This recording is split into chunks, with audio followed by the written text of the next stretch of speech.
Ooh.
Come again if you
My bad, guys. Hey, what's up, guys? How's it going? Yeah, I'm just here on Dark Souls Remastered, actually trying to, you know, train, beat the game. Right now, I'm just powering up for my journey ahead. So, it sounds like a crazy goal, but I'm going from 1,100,000 souls. It's very much doable with this tactic because, number one, look at this. I can attack my opponent, but my opponent cannot attack me. The poison does all the work for you, literally. If you get really good at this archery, each giant with 3 shots, totaling at 9 arrows for that side, 9 arrows for this side, that means you shoot a total of about 18 arrows. 18 arrows that cost $100 a pop. That's 1,800 souls you're spending. Keep that in mind. 1,800 souls you're spending. Each giant gives you 1,500. 1,500 plus 1,500 is 3,000. 3,000 plus another 1,500 is 4,500. Multiply 4,500 times two sides, that's 9,000 souls you're getting total.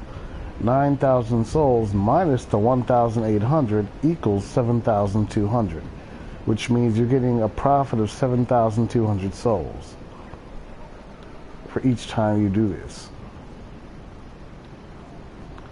Their HP normally goes all the way up to the 500s, okay? That's how that works. And then they normally die somewhere around 520 something. But if you want to speed up your training, you want to have a great heavy soul arrow like I have right now. And you can allow their HP to get a little over 250. So, while you guys are watching this, how's it going, guys? I'm talking to all of you that are here on the stream. How's it going?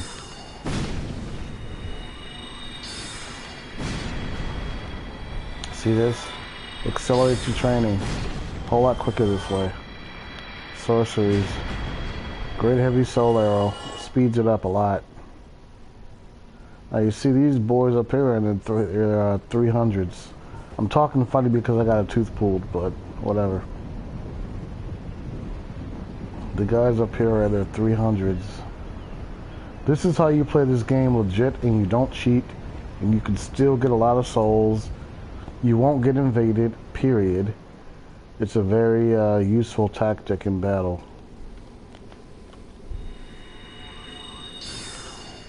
See?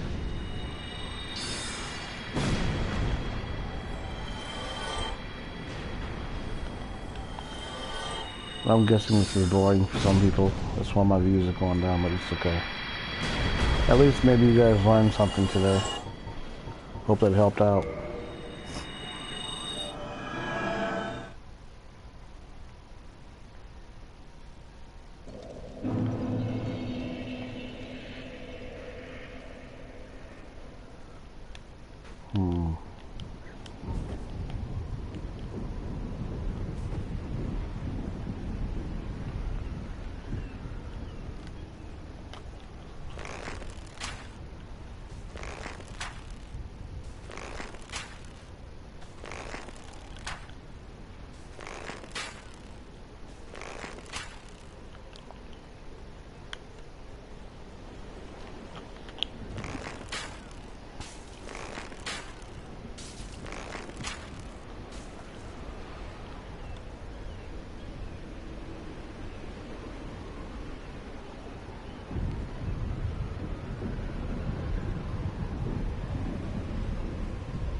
It's a very peaceful way to play this game and really take your time to give your fingers a break.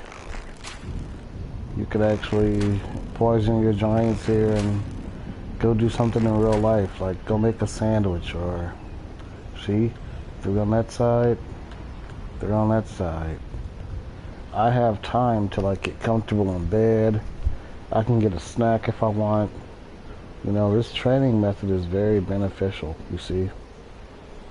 So, yeah.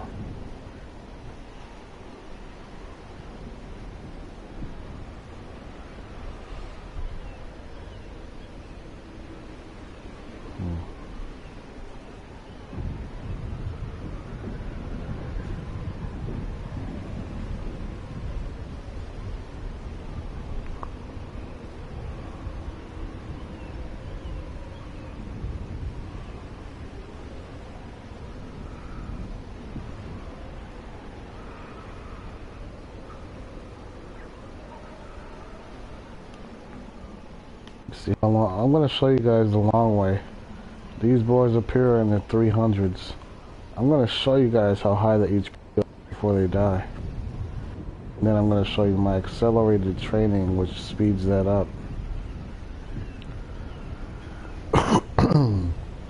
As you can see, they're in their they're in their 400s right now. They're gonna hit the 500s, and then they're gonna die around 520 something. Trust me. This thing did happen a lot.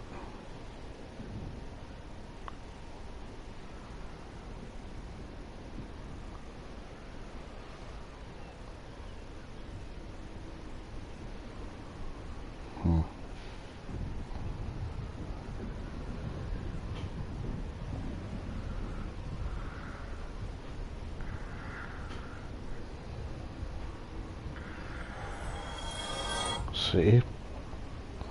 Told you they die around the 520s. Now it's his turn. Well, sometimes they die a little before the 520s. Now, I always go up close because I don't know if they're going to drop an item. They might drop one. You never know.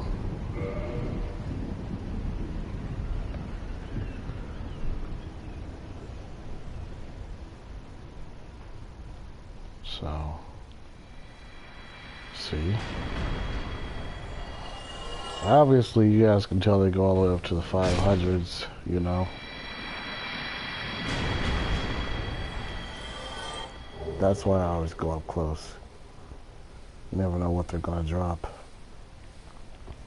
Bye-bye now.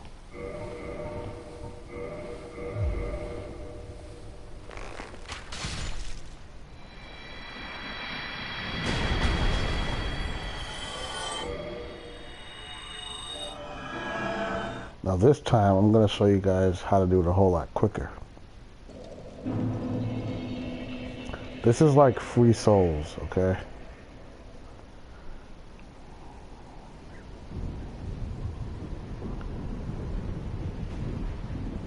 I came up with this training method myself. Note from the Crimson Emperor himself. I am the Crimson Emperor, guys.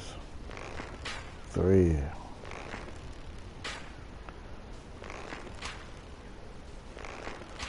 You want to get your accuracy down to where you can shoot exactly 3 arrows and don't miss.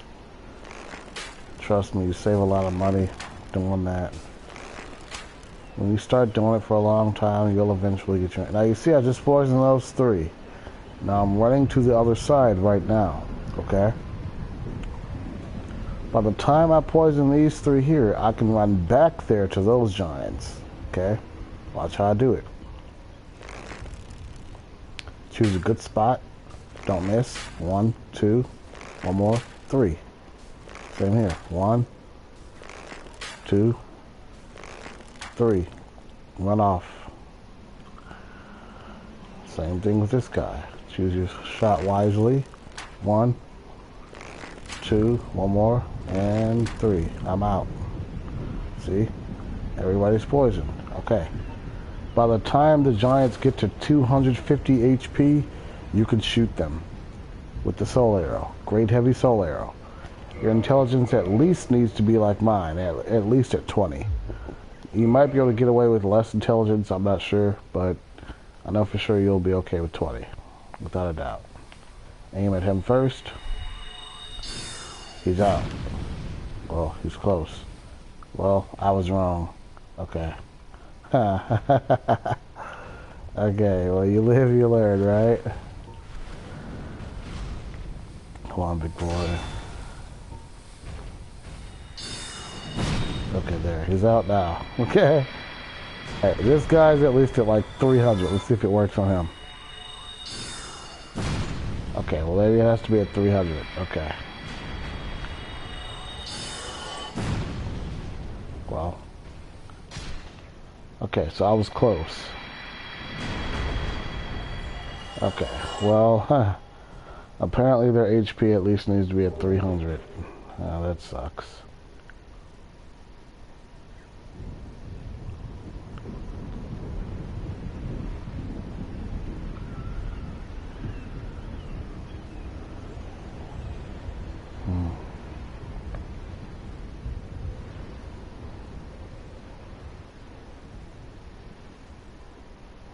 The whole point is at least you don't have to wait all the way to the 500s, okay?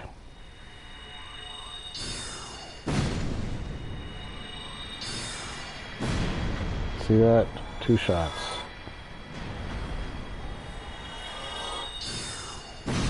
Whole lot quicker. That's why you accelerate your training. 3 souls, you don't even get invaded. Why not? There's no way you can die. There's no elementals that are against you. No poison against you. No toxic against you.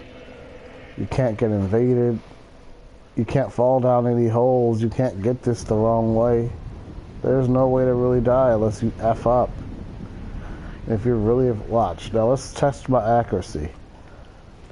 3 shots per giant. No more than 3. 1, 2, 3. On to the next. 1, 2. One more. 3. Alright. Good so far. This giant, I'm definitely going to hit him. I always hit him. 1, 2, 3. On to the next.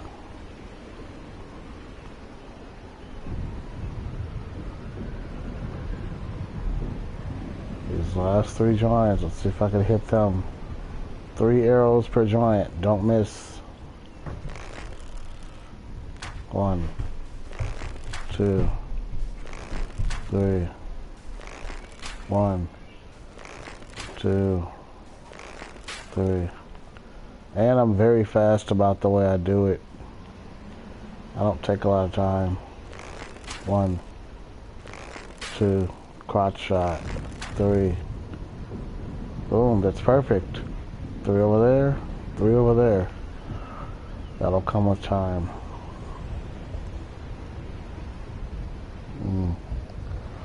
Sometimes it's kind of hard to get that kind of accuracy going. But once you get it, you got it. You'll be proud of yourself, you know.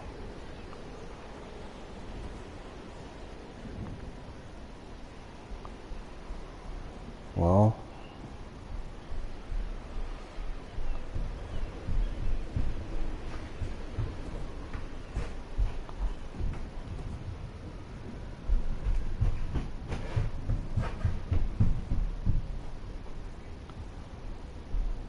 at this point, grab our heavy great soul arrows, rinse and repeat.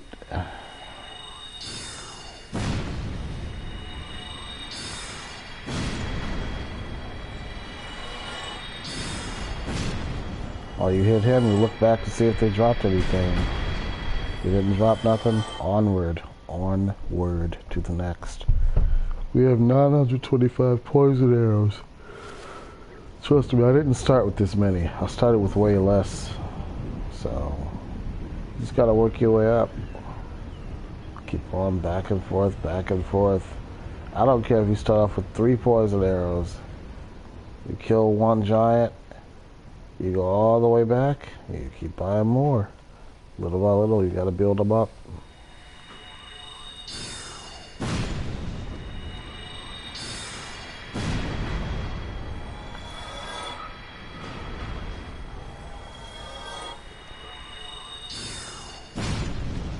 As you guys can see, I don't have many souls right now.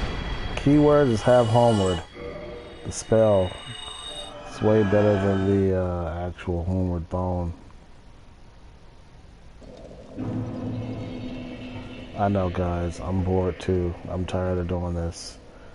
But it's the fastest way to get as many souls as you need. It's literally impossible to die, okay? And you can multitask and do something else in real life. Like, once you poison these giants, you got about a minute to freaking do whatever you gotta do. Go grab a bite to eat. Start on some homework. Get in a workout, you know. It's a very useful training method.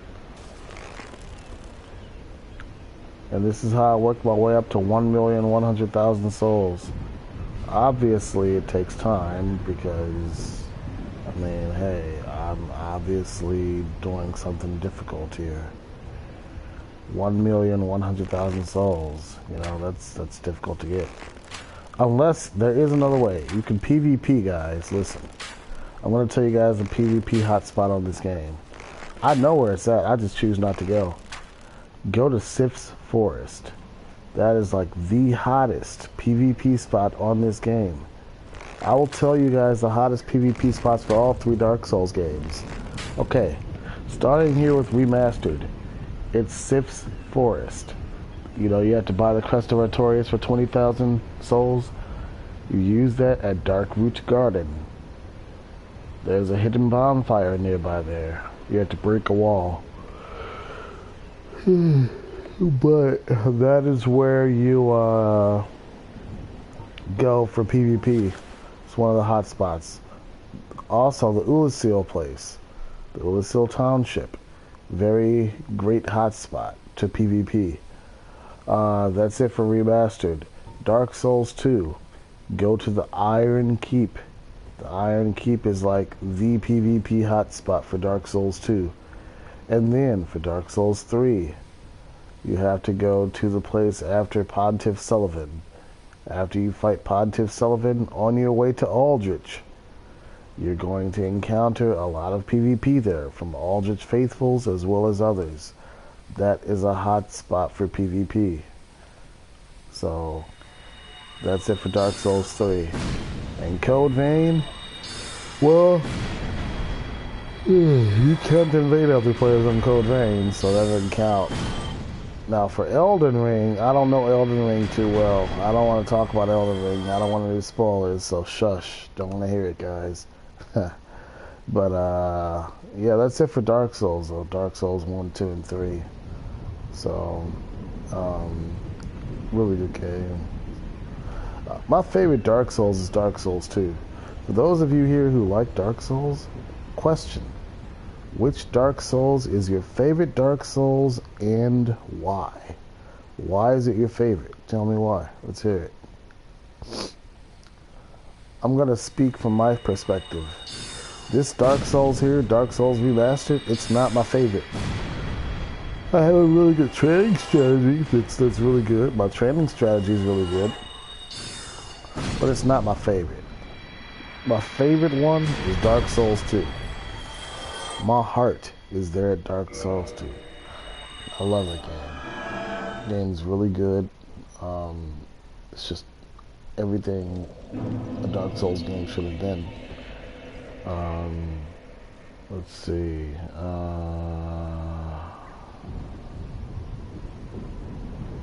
Dark Souls 3. I love the battle mechanics. The whole weapon art thing was really cool.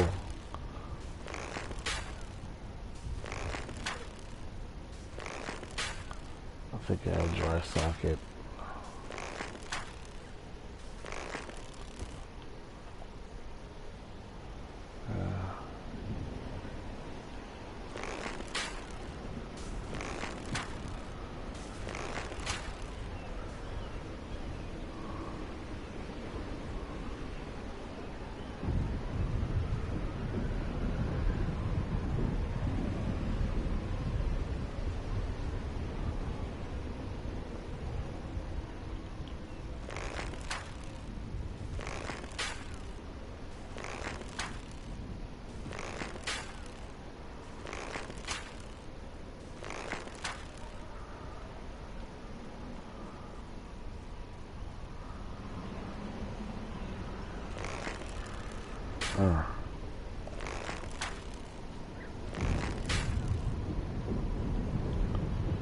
There we go.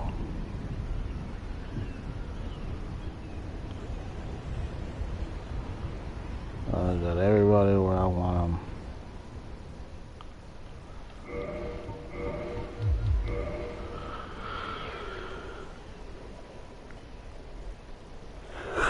This is the face of my Crimson Emperor. It doesn't look too good on this game, but that's what he looks like. Looks like a boy man.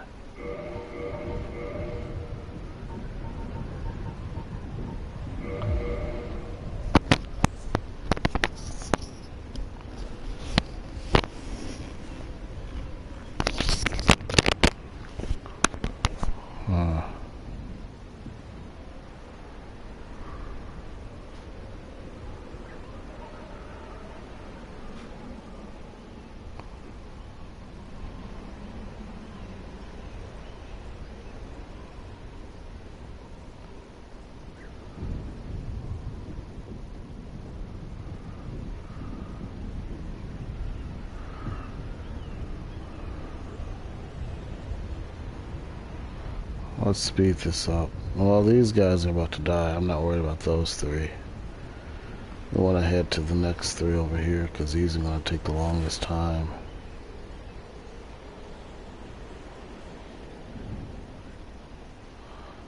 Gonna knock these guys out. You first. You next.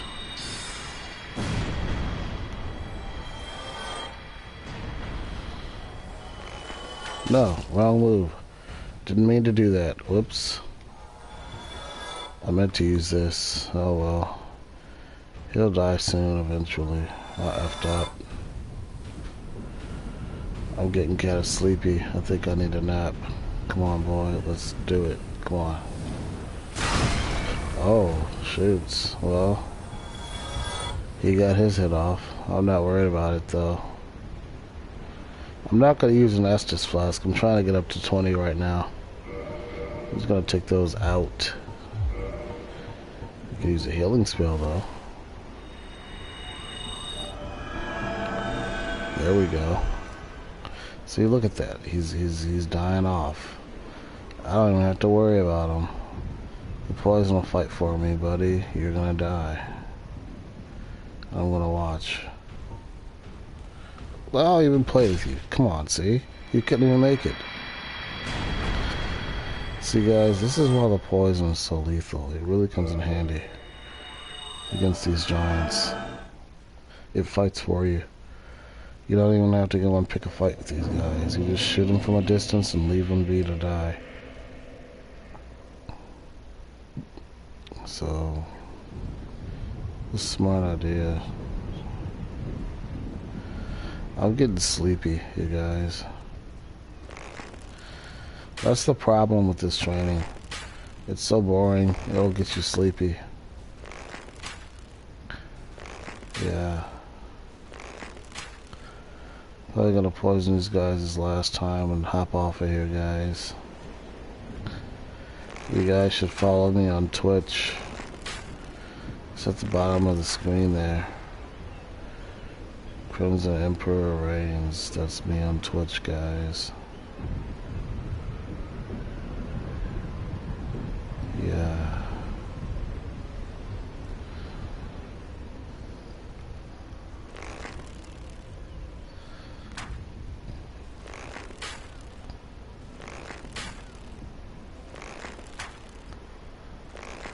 Wait, there we go. Yeah.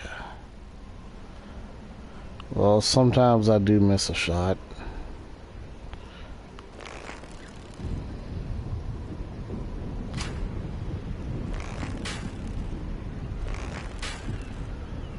Yeah.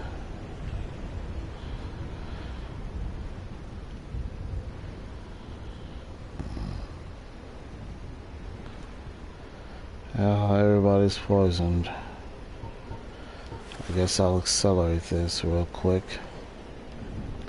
By the time I get up there, this should be close to 300. Close to it.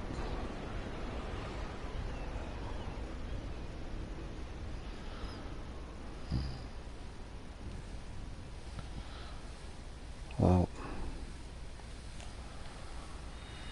just as I said.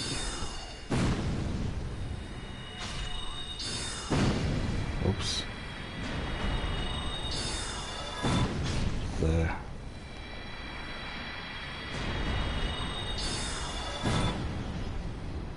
He should die any minute. Nice try. I just wanted to play with him. So, that's how you handle 3 giants with just a little bit of poison arrows. You'd be so shocked. A little bit of poison arrows goes a long way, guys.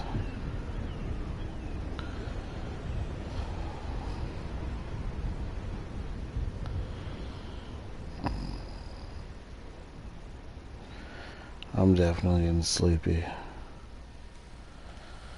So I'm gonna kill these last 3 and be done for tonight, guys. I'm gonna actually take me a nap. You guys can stay on the stream if you want and take a nap. I'm gonna take me a nice, beautiful nap. And just leave the stream here.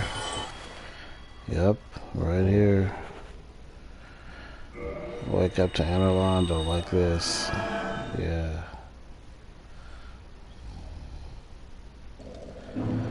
Up, guys.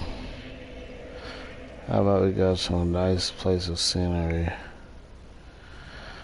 This is beautiful enough. No.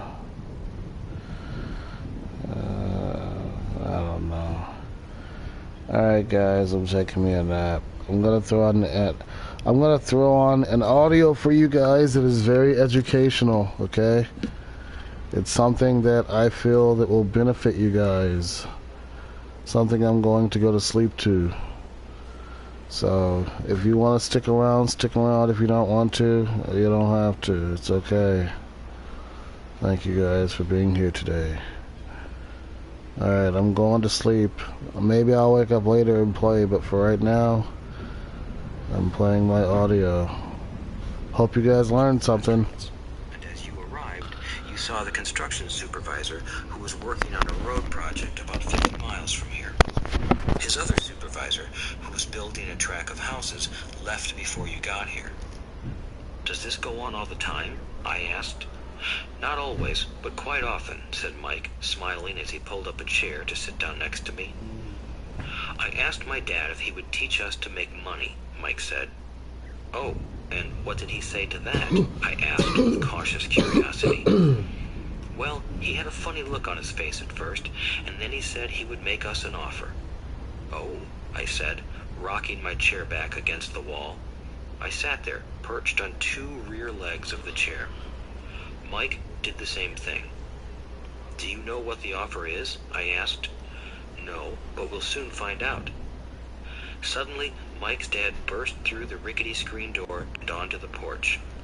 Mike and I jumped to our feet, not out of respect, but because we were startled. Ready, boys? He asked as he pulled up a chair to sit down with us. Our chairs away. Man, about 6 feet tall and 200 pounds. My dad was taller, about the same weight, and 5 years older than Mike's dad. They sort of looked alike, though not of the same ethnic makeup. Maybe their energy was similar. Mike says you want to learn to make money. Is that correct, Robert? I nodded my head quickly, but with a little trepidation. He had a lot of power behind his words and smile. Okay, here's my offer. I'll teach you, but I won't do it classroom style. You work for me, I'll teach you. You don't work for me, I won't teach you. I can teach you faster if you work, and I'm wasting my time if you just want to sit and listen like you do in school. That's my offer. Take it or leave it. May I ask a question first? I asked. No, take it or leave it. I've got too much work to do to waste my time. If you can't make up your mind decisively, then you'll never learn to make money anyway. Opportunities come and go. Being able to know when to make quick decisions is an important skill. You have the opportunity that you asked for. School is beginning, or it's over in 10 seconds, Mike's dad said with a teasing smile. Take it, I said. Take it, said Mike. Good, said Mike's dad. Mrs. Martin will be by in 10 minutes. After I'm through with her, you'll ride with her to my superette and you can begin working. I'll pay you 10 cents an hour and you'll work 3 hours every Saturday. But I have a softball game today, I said. Mike's dad lowered his voice to a stern tone. Take it or leave it, he said. I'll take it, I replied, choosing to work and learn instead of playing. 30 cents later. By 9 a.m. that day, Mike and I were working for Mrs. Martin. She was a kind and patient woman. She always said that Mike and I reminded her of her 2 grown sons. Although kind, she believed in hard work and kept us moving. We spent 3 hours taking canned goods off the shelves, brushing each can with a feather duster to get the dust off, and then restacking them neatly. It was excruciatingly boring work. Mike's dad, whom I called my rich dad, owned 9 of these little superettes, each with a large parking lot. They were the early version of the 7-Eleven convenience stores, little neighborhood grocery stores where people bought items such as milk, bread, butter, and cigarettes. The problem was that this was Hawaii before air conditioning was widely used, and the stores could not close their doors because of the heat. On 2 sides of the store, the doors had to be wide open to the road and parking lot. Every time a car drove by or pulled into the parking lot, dust would swirl and settle in the store. We knew we had a job as long as there was no air conditioning. For 3 weeks, Mike and I reported to Mrs. Martin and worked our 3 hours. By noon, our work was over, and she dropped 3 little dimes in each of our hands. Now, even at the age of 9 in the mid-1950s, 30 cents was not too exciting. Comic books cost 10 cents back then, so I usually spent my money on comic books and went home. By Wednesday of the 4th week, I was ready to quit. I had agreed to work only because I wanted to learn to make money from Mike's dad, and now I was a slave for 10 cents an hour. On top of that, I had not seen Mike's dad since that first Saturday. "I'm quitting," I told Mike at lunchtime. School was boring, and now I did not even have my Saturdays to look forward to. But it was the 30 cents that really got to me. This time, Mike smiled. "What are you laughing at?" I asked with anger and frustration. "Dad said this would happen. He said to meet with him when you were ready to quit." "What?" I said indignantly. "He's been waiting for me to get fed up?" "Sort of," Mike said. "Dad's kind of different. He doesn't teach like your dad. Your mom and dad lecture a lot. My dad is quiet and a man of few words. You just wait till this Saturday. I'll tell him you're ready." "You mean I've been set up?" "No, not really. But maybe. Dad will explain on Saturday." Waiting in line on Saturday. I was ready to face Mike's dad. Even my real dad was angry with him. My real dad, the one I called the poor one, thought that my rich dad was violating child labor laws and should be investigated. My educated poor dad told me to demand what I deserve, at least 25 cents an hour. My poor dad told me that if I did not get a raise, I was to quit immediately. "You don't need that damn job anyway," said my poor dad with indignation. At 8 o'clock Saturday morning, I walked through the door of Mike's house when Mike's dad opened it. "Take a seat and wait in line," he said as I entered. He turned and disappeared into his little office next to a bedroom. I looked around the room and didn't see Mike anywhere. Feeling awkward, I cautiously sat down next to the same 2 women who were there 4 weeks earlier. They smiled and slid down the couch to make room for me. 45 minutes went by, and I was steaming. The 2 women had met with him and left 30 minutes earlier. An older gentleman was in there for 20 minutes and was also gone. The house was empty, and here I sat in a musty, dark living room on a beautiful, sunny Hawaiian day, waiting to talk to a cheapskate who exploited children. I could hear him rustling around the office, talking on the phone, and ignoring me. I was ready to walk out, but for some reason, I stayed. Finally, 15 minutes later, at exactly 9 o'clock, Rich Dad walked out of his office, said nothing, and signaled with his hand for me to enter. "I understand you want a raise or you're going to quit," Rich Dad said as he swiveled in his office chair. "Well, you're not keeping your end of the bargain," I blurted out, nearly in tears. It was really frightening for me to confront a grown-up. "You said that you would teach me if I worked for you. Well, I've worked for you. I've worked hard. I've given up my baseball games to work for you, but you haven't kept your word, and you haven't taught me anything. You are a crook like everyone in town thinks you are. You're greedy. You want all the money and don't take care of your employees. You made me wait and don't show me any respect. I'm only a little boy, but I deserve to be treated better." Rich Dad rocked back in his swivel chair, hands up to his chin, and stared at me. Not bad, he said. In less than a month, you sound like most of my employees. What? I asked. Not understanding what he was saying, I continued with my grievance. I thought you were going to keep your end of the bargain and teach me. Instead, you want to torture me? That's cruel. That's really cruel. I am teaching you, Rich Dad said quietly. What have you taught me? Nothing, I said angrily. You haven't even talked to me once since I agreed to work for peanuts. 10 cents an hour. Ha! I should notify the government about you. We have child labor laws, you know. My dad works for the government, you know. Wow, said Rich Dad. Now you sound just like most of the people who used to work for me. People I've either fired or who have quit. So, what do you have to say? I demanded, feeling pretty brave for a little kid. You lied to me. I've worked for you, and you have not kept your word. You haven't taught me anything. How do you know that I've not taught you anything? Asked Rich Dad calmly. Well, you've never talked to me. I've worked for 3 weeks, and you have not taught me anything, I said with a pout. Does teaching mean talking or a lecture? Rich Dad asked. Well, yes, I replied. That's how they teach you in school, he said, smiling. But that is not how life teaches you, and I would say that life is the best teacher of all. Most of the time, life does not talk to you. It just sort of pushes you around. Each push is life saying, wake up, there's something I want you to learn. What is this man talking about? I asked myself silently. Life pushing me around was life talking to me? Now I knew I had to quit my job. I was talking to someone who needed to be locked up. If you learn life's lessons, you will do well. If not, life will just continue to push you around. People do two things. Some just let life push them around.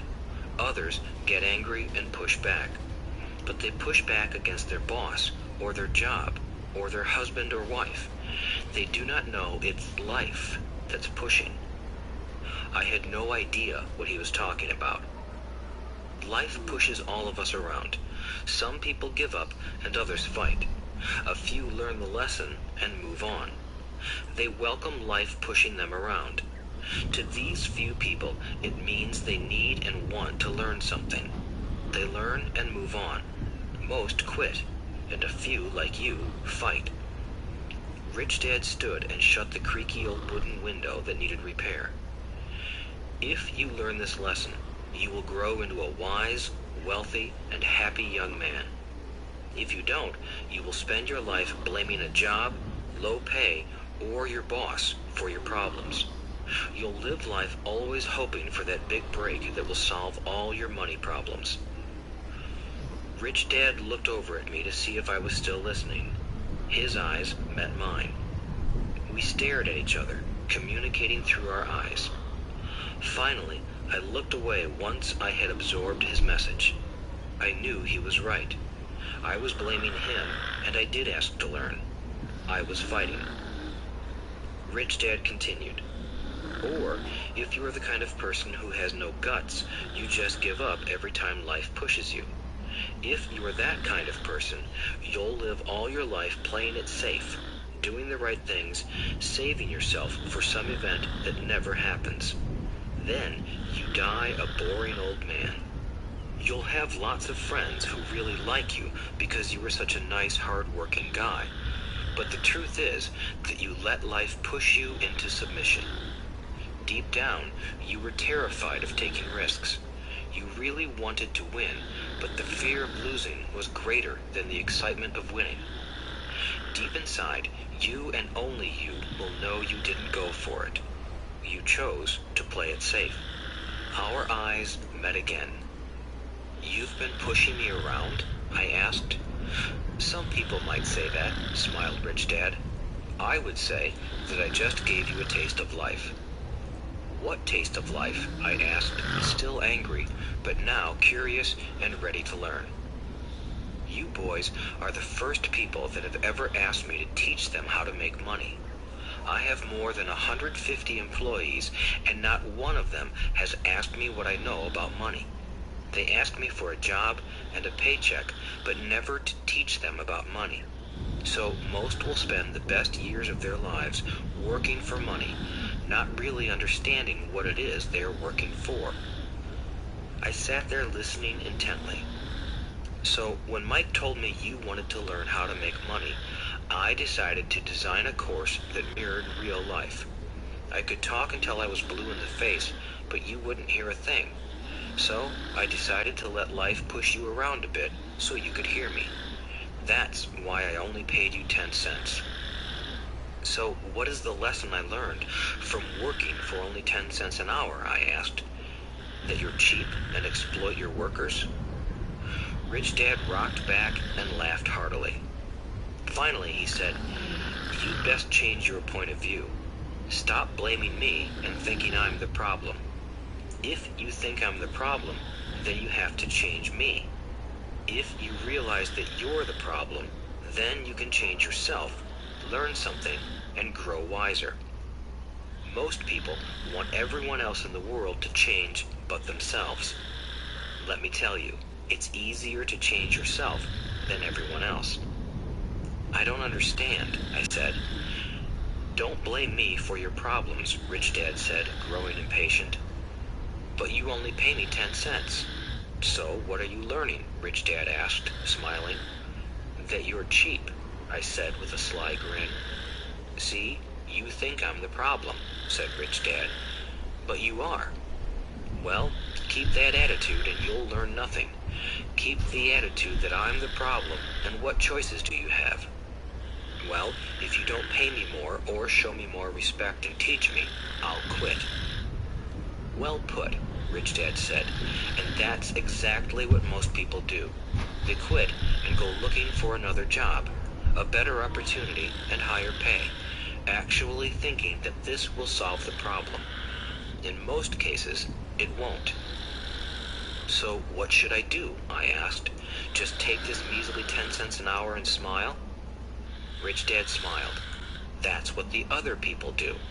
But that's all they do, waiting for a raise, thinking that more money will solve their problems. Most just accept it, and some take a second job working harder, but again, accepting a small paycheck." I sat staring at the floor, beginning to understand the lesson Rich Dad was presenting. I could sense it was a taste of life. Finally, I looked up and asked, "So what will solve the problem?" "This," he said, leaning forward in his chair and tapping me gently on the head. "This stuff between your ears." It was at that moment that Rich Dad shared the pivotal point of view that separated him from his employees and my poor dad, and led him to eventually become one of the richest men in Hawaii, while my highly educated but poor dad struggled financially, all have money work for them. On that bright Saturday morning, I learned a completely different point of view from what I had been taught by my poor dad. At the age of 9, I understood that both dads wanted me to learn. Both dads encouraged me to study, but not the same things. My highly educated dad recommended that I do what he did. "Son, I want you to study hard, get good grades, so you can find a safe, secure job with a big company, and make sure it has excellent benefits." My rich dad wanted me to learn how money works so I could make it work for me. These lessons I would learn through life with his guidance, not because of a classroom. My rich dad continued my first lesson. "I'm glad you got angry about working for 10 cents an hour. If you hadn't got angry and had simply accepted it, I would have to tell you that I could not teach you. You see, true learning takes energy, passion, and a burning desire. Anger is a big part of that formula, for passion is anger and love combined. When it comes to money, most people want to play it safe and feel secure, so passion does not direct them. Fear does." "So is that why they'll take jobs with low pay?" I asked. "Yes," said Rich Dad. "Some people say I exploit people because I don't pay as much as the sugar plantation or the government. I say the people exploit themselves. It's their fear, not mine. But don't you feel you should pay them more? I asked. I don't have to. And besides, more money will not solve their problems. Just look at your dad. He makes a lot of money, and he still can't pay his bills. Most people, given more money, only get into more debt. So that's why the 10 cents an hour, I said, smiling. It's part of the lesson. That's right, smiled Rich Dad. You see, your dad went to school and got an excellent education so he could get a high-paying job. But he still has money problems because he never learned anything about money in school. On top of that, he believes in working for money. And you don't? I asked. No, not really, said Rich Dad. If you want to learn to work for money, then stay in school. That is a great place to learn to do that. But if you want to learn how to have money work for you, then I will teach you that. But only if you want to learn. Wouldn't everyone want to learn that? I asked. No, said Rich Dad, simply because it's easier to learn to work for money, especially if fear is your primary emotion when the subject of money is discussed. I don't understand, I said with a frown. Don't worry about that for now. Just know that it's fear that keeps most people working at a job. The fear of not paying their bills, the fear of being fired, the fear of not having enough money, and the fear of starting over.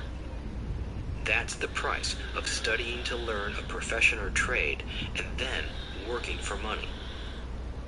Most people become a slave to money and then get angry at their boss. Learning to have money work for you is a completely different course of study? I asked. Absolutely, Rich Dad answered. Absolutely. We sat in the silence on that beautiful Hawaiian Saturday morning. My friends had just started their Little League baseball game, but for some reason I was now thankful I had decided to work for 10 cents an hour. I sensed that I was about to learn something my friends wouldn't learn in school. Ready to learn? Asked Rich Dad. Absolutely, I said with a grin. I have kept my promise. I've been teaching you from afar, my Rich Dad said. At 9 years old, you've gotten a taste of what it feels like to work for money. Just multiply your last month by 50 years, and you will have an idea of what most people spend their life doing. I don't understand, I said. How did you feel waiting in line to see me, once to get hired and once to ask for more money? Terrible, I said. If you choose to work for money, that is what life will be like, said Rich Dad. And how did you feel when Mrs. Martin dropped 3 dimes in your hand for 3 hours of work? I felt like it wasn't enough. It seemed like nothing. I was disappointed, I said. And that is how most employees feel when they look at their paychecks, especially after all the tax and other deductions are taken out. At least you got 100%. You mean most workers don't get paid everything? I asked with amazement. Heavens no, said Rich Dad. The government always takes its share first. How do they do that? I asked. Taxes, said Rich Dad. You're taxed when you earn. You're taxed when you spend. You're taxed when you save. You're taxed when you die. Why do people let the government do that to them? The rich don't, said Rich Dad with a smile.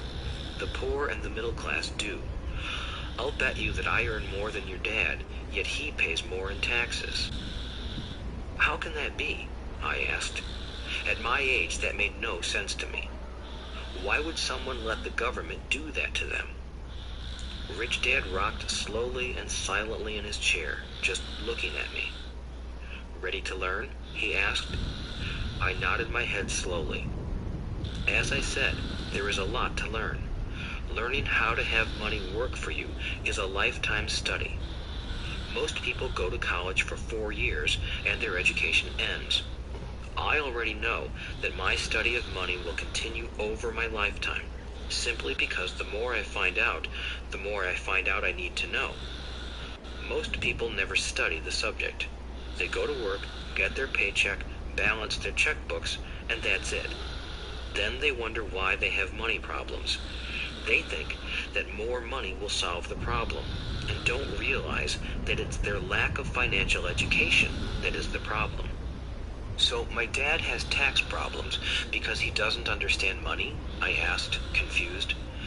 Look, said Rich Dad, taxes are just one small section on learning how to have money work for you. Today, I just wanted to find out if you still have the passion to learn about money. Most people don't.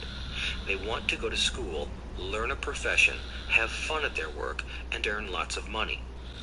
One day they wake up with big money problems, and then they can't stop working.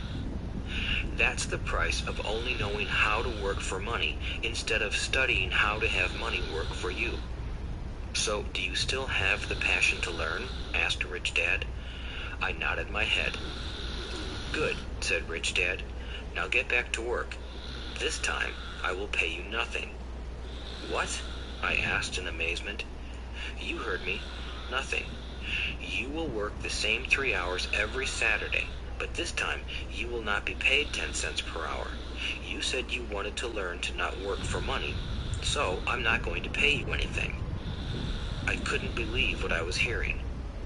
I've already had this conversation with Mike, and he's already working, dusting and stacking canned goods for free. You better hurry and get back there. That's not fair, I shouted. You've got to pay something. You said you wanted to learn. If you don't learn this now, you'll grow up to be like the 2 women and the older man sitting in my living room, working for money and hoping I don't fire them. Or, like your dad, earning lots of money only to be in debt up to his eyeballs, hoping more money will solve the problem. If that's what you want, I'll go back to our original deal of 10 cents an hour. Or you can do what most adults do. Complain that there is not enough pay, quit, and go looking for another job. But what do I do? I asked. Rich Dad tapped me on the head. Use this, he said. If you use it well, you will soon thank me for giving you an opportunity, and you will grow into a rich man. I stood there, still not believing what a raw deal I was handed. I came to ask for a raise, and somehow I was instead working for nothing. Rich Dad tapped me on the head again and said, Use this. Now, get out of here and get back to work. Lesson number 1. The rich don't work for money. I didn't tell my poor dad I wasn't being paid. He wouldn't have understood, and I didn't want to try to explain something I didn't understand myself. For 3 more weeks, Mike and I worked 3 hours every Saturday for nothing. The work didn't bother me, and the routine got easier. But it was the missed baseball games and not being able to afford to buy a few comic books that got to me. Rich Dad stopped by at noon on the 3rd week. We heard his truck pull up in the parking lot and sputter when the engine was turned off. He entered the store and greeted Mrs. Martin with a hug. After finding out how things were going in the store, he reached into the ice cream freezer, pulled out 2 bars, paid for them, and signaled to Mike and me. We crossed the street, dodging a few cars, and walked across a large grassy field where a few adults were playing softball. Sitting down at a lone picnic table, he handed Mike and me the treats. How's it going, boys? Okay, Mike said. I nodded in agreement. Learn anything yet? Rich Dad asked. Mike and I looked at each other, shrugged our shoulders, and shook our heads in unison. Avoiding one of life's biggest traps. Well, you boys had better start thinking. You're staring at one of life's biggest lessons. If you learn it, you'll enjoy a life of great freedom and security. If you don't, you'll wind up like Mrs. Martin and most of the people playing softball in this park. They work very hard for little money, clinging to the illusion of job security and looking forward to a 3-week vacation each year and maybe a skimpy pension after 45 years of service. If that excites you, I'll give you a raise to 25 cents an hour. But these are good, hard-working people. Are you making fun of them? I demanded.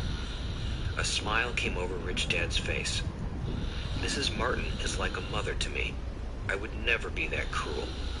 I may sound unkind because I'm doing my best to point something out to the two of you.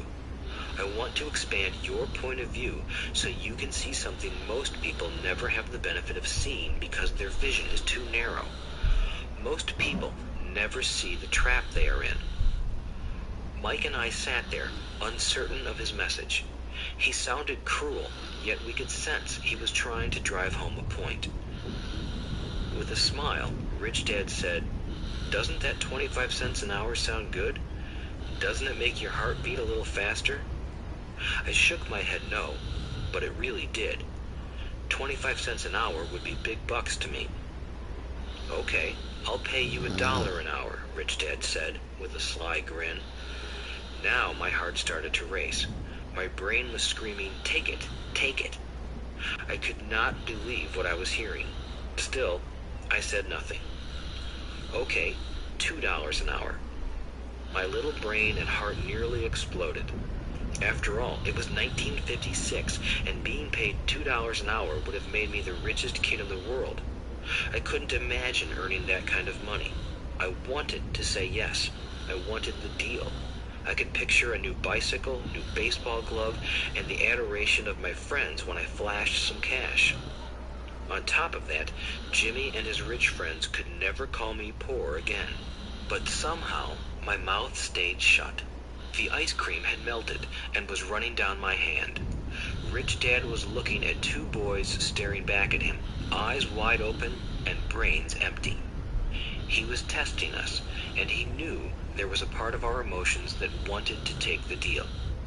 He understood that every person has a weak and needy part of their soul that can be bought, and he knew that every individual also had a part of their soul that was resilient and could never be bought. It was only a question of which one was stronger. "Okay, $5 an hour." Suddenly, I was silent. Something had changed. The offer was too big and ridiculous. Not many grown-ups in 1956 made more than that, but quickly my temptation disappeared and calm set in. Slowly, I turned to my left to look at Mike. He looked back at me. The part of my soul that was weak and needy was silenced. The part of me that had no price took over. I knew Mike had gotten to that point too. "Good," said Rich Dad softly. "Most people have a price, and they have a price because of human emotions named fear and greed. First, the fear of being without money motivates us to work hard, and then, once we get that paycheck, greed or desire starts us thinking about all the wonderful things money can buy. The pattern is then set." "What pattern?" I asked. "The pattern of get up, go to work, pay bills, get up, go to work, pay bills." People's lives are forever controlled by two emotions, fear and greed. Offer them more money, and they continue the cycle by increasing their spending. This is what I call the rat race. "There is another way?" Mike asked. "Yes," said Rich Dad slowly, "but only a few people find it." "And what is that way?" Mike asked. "That's what I hope you boys will learn as you work and study with me. That is why I took away all forms of pay." "Any hints?" Mike asked. "We're kind of tired of working hard, especially for nothing." "Well, the first step is telling the truth," said Rich Dad. "We haven't been lying," I said. "I did not say you were lying. I said to tell the truth," Rich Dad retorted. "The truth about what?" I asked. "How you're feeling," Rich Dad said. "You don't have to say it to anyone else. Just admit it to yourself." "You mean the people in this park, the people who work for you, Mrs. Martin, they don't do that?" I asked. "I doubt it," said Rich Dad. "Instead, they feel the fear of not having money. They don't confront it logically. They react emotionally instead of using their heads," Rich Dad said. "Then, they get a few bucks in their hands, and again, the emotions of joy, desire, and greed take over. And again they react instead of think." "So their emotions control their brain," Mike said. That's correct, said Rich Dad. Instead of admitting the truth about how they feel, they react to their feelings and fail to think. They feel the fear, so they go to work, hoping that money will soothe the fear, but it doesn't. It continues to haunt them, and they return to work, hoping again that money will calm their fears, and again, it doesn't. Fear keeps them in this trap of working, earning money, hoping the fear will go away. But every day they get up, and that old fear wakes up with them. For millions of people, that old fear keeps them awake all night, causing a night of turmoil and worry. So they get up and go to work, hoping that a paycheck will kill that fear gnawing at their souls. Money is running their lives, and they refuse to tell the truth about that. Money is in control of their emotions and their souls. Rich Dad sat quietly, letting his words sink in. Mike and I had heard what he said, but didn't understand fully what he was talking about. I just knew that I often wondered why grown-ups hurried off to work. It did not seem like much fun, and they never looked that happy, but something kept them going. Realizing we had absorbed as much as possible of what he was talking about, Rich Dad said, "I want you boys to avoid that trap. That is really what I want to teach you. Not just to be rich, because being rich does not solve the problem." "It doesn't?" I asked, surprised.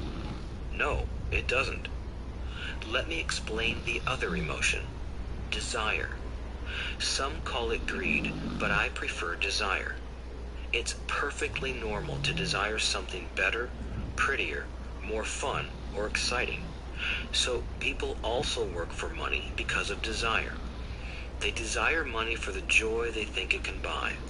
But the joy that money brings is often short-lived, and they soon need more money for more joy, more pleasure, more comfort, and more security. So they keep working, thinking money will soothe their souls that are troubled by fear and desire. But money can't do that." "Even rich people do this?" Mike asked. "Rich people included," said Rich Dad. "In fact, the reason many rich people are rich isn't because of desire, but because of fear. They believe that money can eliminate the fear of being poor, so they amass tons of it, only to find the fear gets worse. Now they fear losing the money. I have friends who keep working even though they have plenty. I know people who have millions who are more afraid now than when they were poor. They're terrified of losing it all. The fears that drove them to get rich got worse. That weak and needy part of their soul is actually screaming louder. They don't want to lose the big houses, the cars, and the high life money has bought them. They worry about what their friends would say if they lost all their money. Many are emotionally desperate and neurotic, although they look rich and have more money." "So is a poor man happier?" I asked. "No, I don't think so," replied Rich Dad. "The avoidance of money is just as psychotic as being attached to money." As if on cue, the town derelict went past our table, stopping by the large rubbish can and rummaging around in it. The three of us watched him with great interest, when before we probably would have just ignored him. Rich Dad pulled $1 out of his wallet and gestured to the older man. Seeing the money, the derelict came over immediately, took the bill, thanked Rich Dad profusely, and hurried off, ecstatic with his good fortune. "He's not much different from most of my employees," said Rich Dad. "I've met so many people who say, 'Oh, I'm not interested in money,' yet they'll work at a job for 8 hours a day. That's a denial of truth. If they weren't interested in money, then why are they working? That kind of thinking is probably more psychotic than a person who hoards money." As I sat there listening to my Rich Dad, my mind flashed back to the countless times my own dad said, "I'm not interested in money." He said those words often. He also covered himself by always saying, "I work because I love my job." "So, what do we do?" I asked. Not work for money until all traces of fear and greed are gone? No, that would be a waste of time, said Rich Dad. Emotions are what make us human. The word emotion stands for energy in motion. Be truthful about your emotions and use your mind and emotions in your favor, not against yourself. Whoa, said Mike. Don't worry about what I just said. It will make more sense in years to come. Just be an observer, not a reactor to your emotions. Most people do not know that it's their emotions that are doing the thinking. Your emotions are your emotions, but you have got to learn to do your own thinking. Can you give me an example? I asked. Sure, replied Rich Dad. When a person says, I need to find a job, it's most likely an emotion doing the thinking. Fear of not having money generates that thought. But people do need money if they have bills to pay, I said. Sure they do, smiled Rich Dad. All I'm saying is that it's fear that is all too often doing the thinking. I don't understand, said Mike. For example, said Rich Dad, if the fear of not having enough money arises, instead of immediately running out to get a job, they instead might ask themselves this question. Will a job be the best solution to this fear over the long run? In my opinion, the answer is no.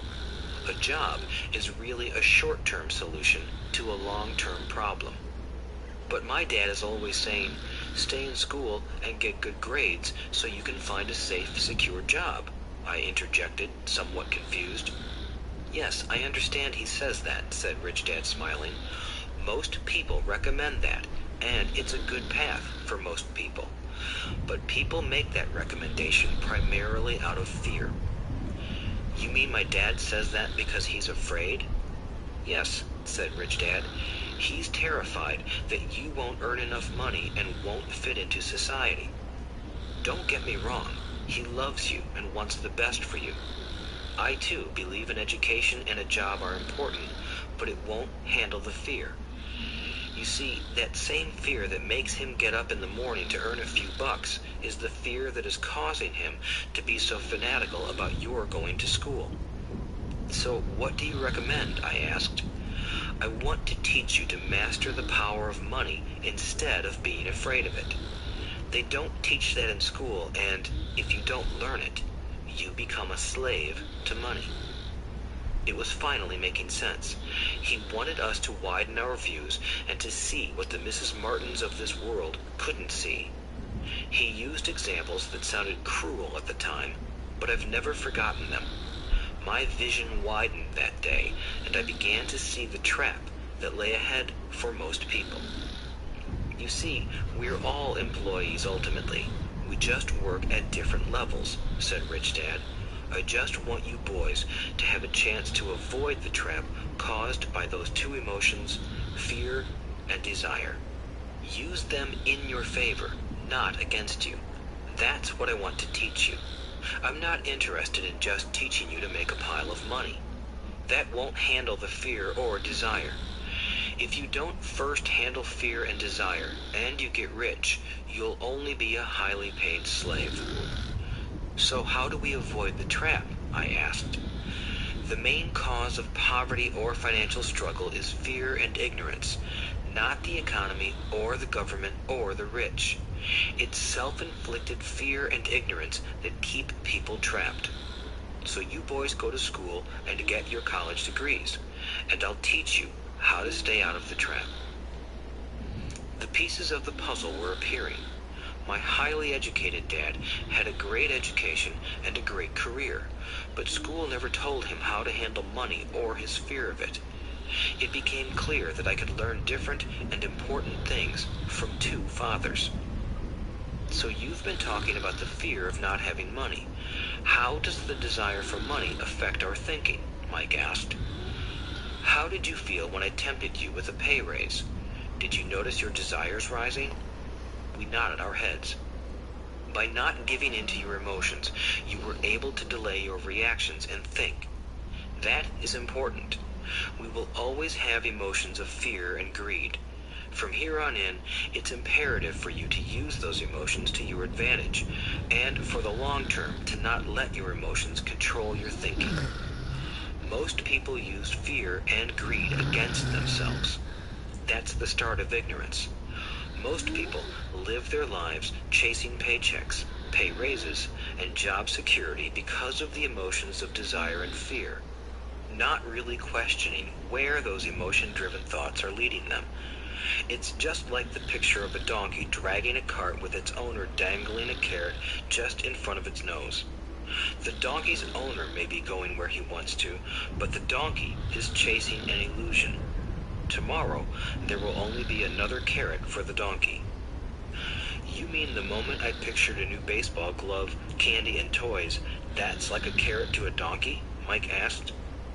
Yes, and as you get older, your toys get more expensive.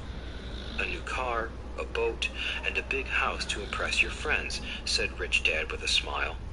Fear pushes you out the door, and desire calls to you. That's the trap. So what's the answer? Mike asked. What intensifies fear and desire is ignorance. That is why rich people with lots of money often have more fear the richer they get. Money is the carrot, the illusion. If the donkey could see the whole picture, it might rethink its choice to chase the carrot. Rich Dad went on to explain that a human's life is a struggle between ignorance and illumination. He explained that once a person stops searching for information and self-knowledge, ignorance sets in. That struggle is a moment-to-moment decision to learn to open or close one's mind. Look, school is very important. You go to school to learn a skill or profession to become a contributing member of society. Every culture needs teachers, doctors, mechanics, artists, cooks, business people, police officers, firefighters, and soldiers.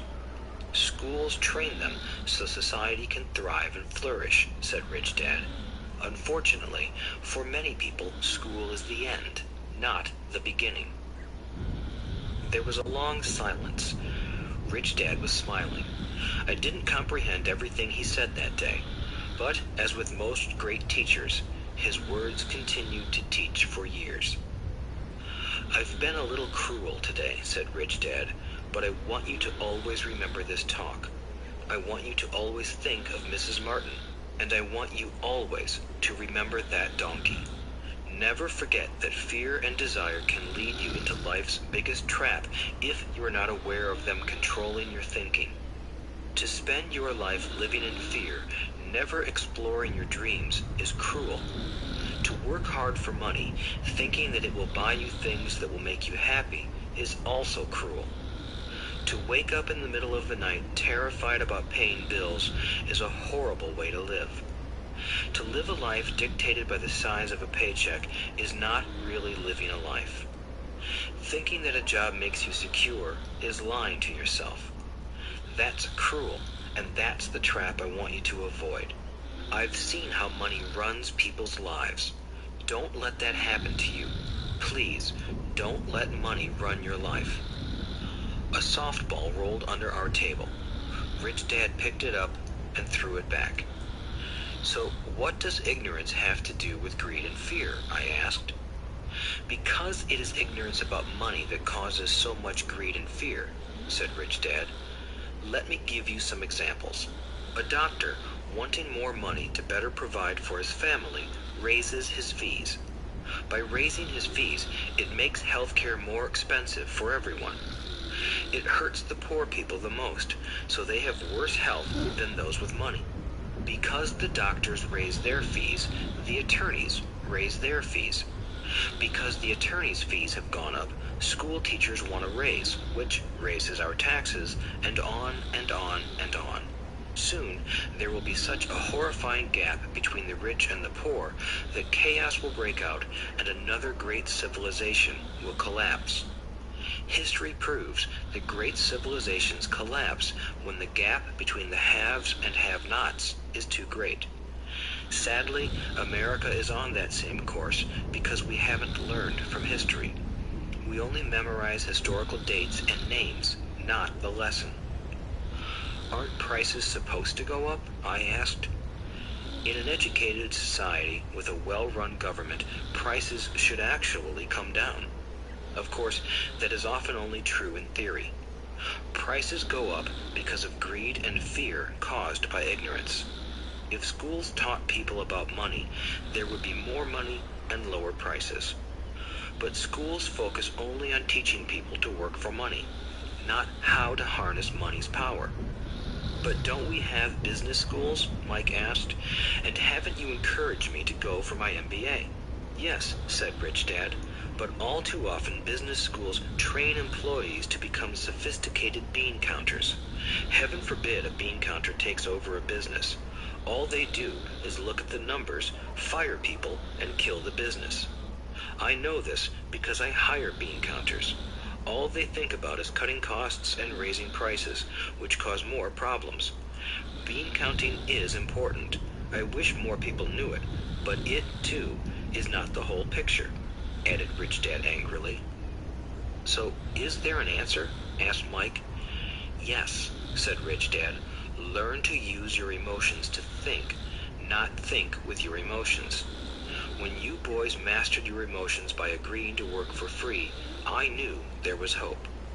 When you again resisted your emotions when I tempted you with more money, you were again learning to think in spite of being emotionally charged. That's the first step. Why is that step so important? I asked.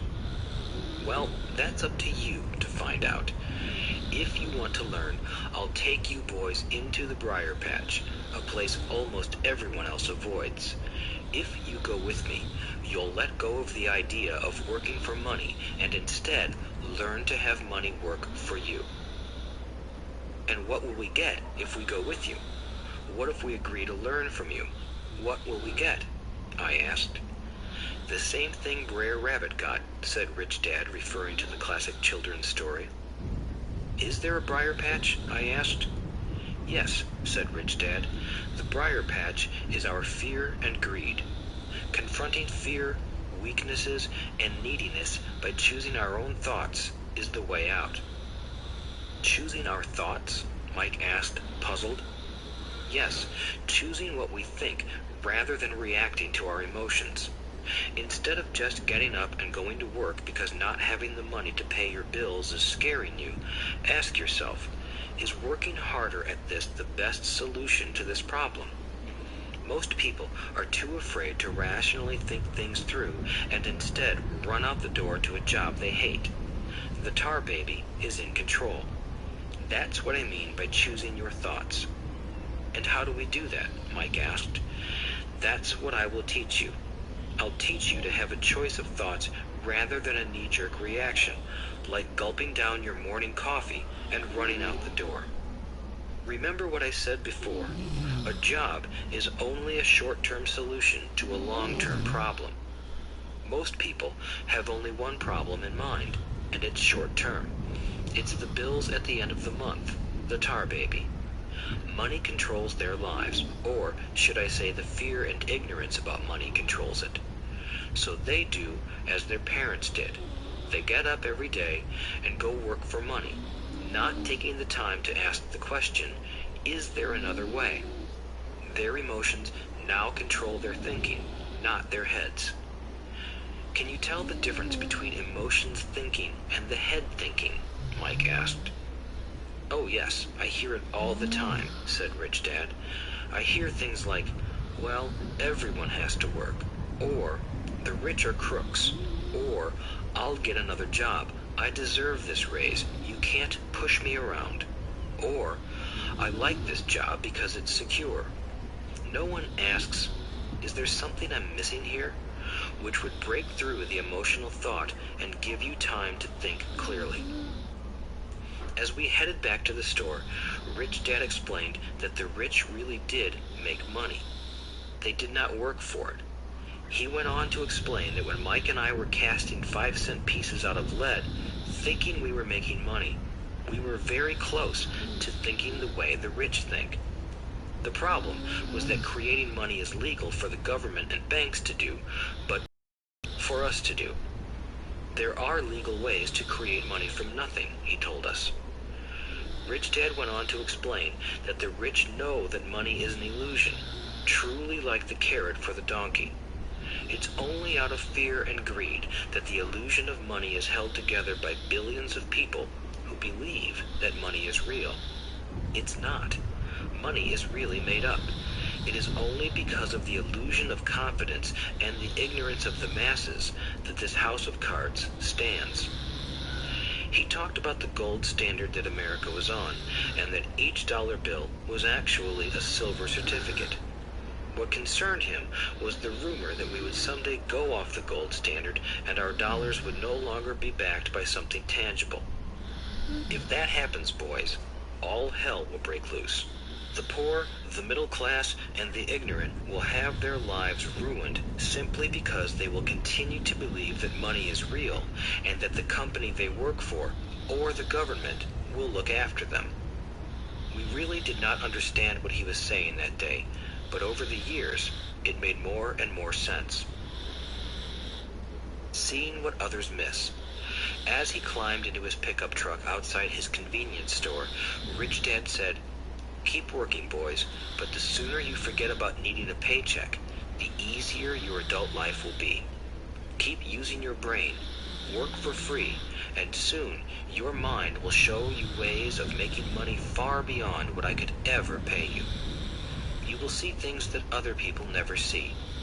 Most people never see these opportunities because they're looking for money and security, so that's all they get. The moment you see one opportunity, you'll see them for the rest of your life. The moment you do that, I'll teach you something else. Learn this, and you'll avoid one of life's biggest traps." Mike and I picked up our things from the store and waved goodbye to Mrs. Martin. We went back to the park, to the same picnic bench, and spent several more hours thinking and talking. We spent the next week at school thinking and talking too. For 2 more weeks, we kept thinking, talking, and working for free. At the end of the second Saturday, I was again saying goodbye to Mrs. Martin and looking at the comic book stand with a longing gaze. The hard thing about not even getting 30 cents every Saturday was that I didn't have any money to buy comic books. Suddenly, as Mrs. Martin said goodbye to Mike and me, I saw her do something I'd never seen her do before.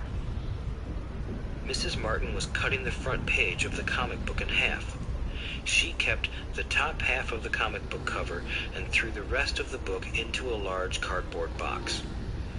When I asked her what she did with the comic books, she said, "I throw them away.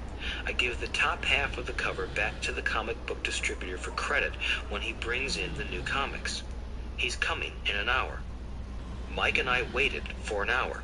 Soon, the distributor arrived, and I asked him if we could have the comic books. To my delight, he said, "You can have them if you work for this store and do not resell them." Remember our old business partnership? Well, Mike and I revived it. Using a spare room in Mike's basement, we began piling hundreds of comic books in that room. Soon, our comic book library was open to the public. We hired Mike's younger sister, who loved to study, to be head librarian. She charged each child 10 cents admission to the library, which was open from 2:30 p.m. to 4:30 p.m. every day after school.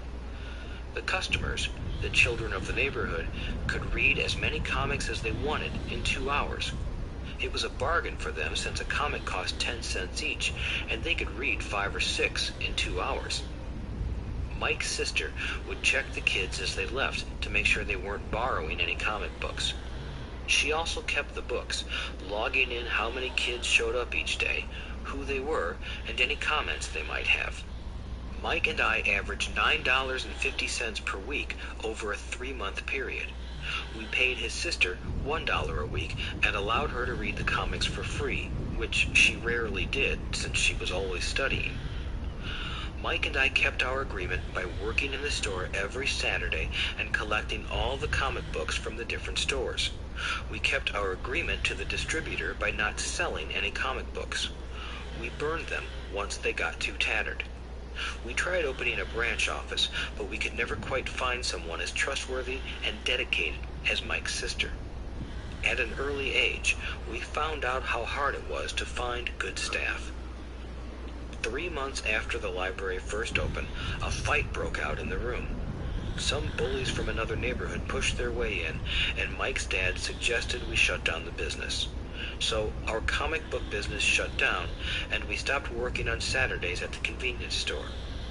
But Rich Dad was excited because he had new things he wanted to teach us. He was happy because we had learned our first lessons so well. We learned to make money work for us. By not getting paid for our work at the store, we were forced to use our imaginations to identify an opportunity to make money. By starting our own business, the comic book library, we were in control of our own finances, not dependent on an employer. The best part was that our business generated money for us even when we weren't physically there. Our money worked for us. Instead of paying us money, Rich Dad had given us so much more. Chapter 2, Lesson 2, Why Teach Financial Literacy? It's not how much money you make, it's how much money you keep. In 1990, Mike took over his father's empire and is, in fact, doing a better job than his dad did.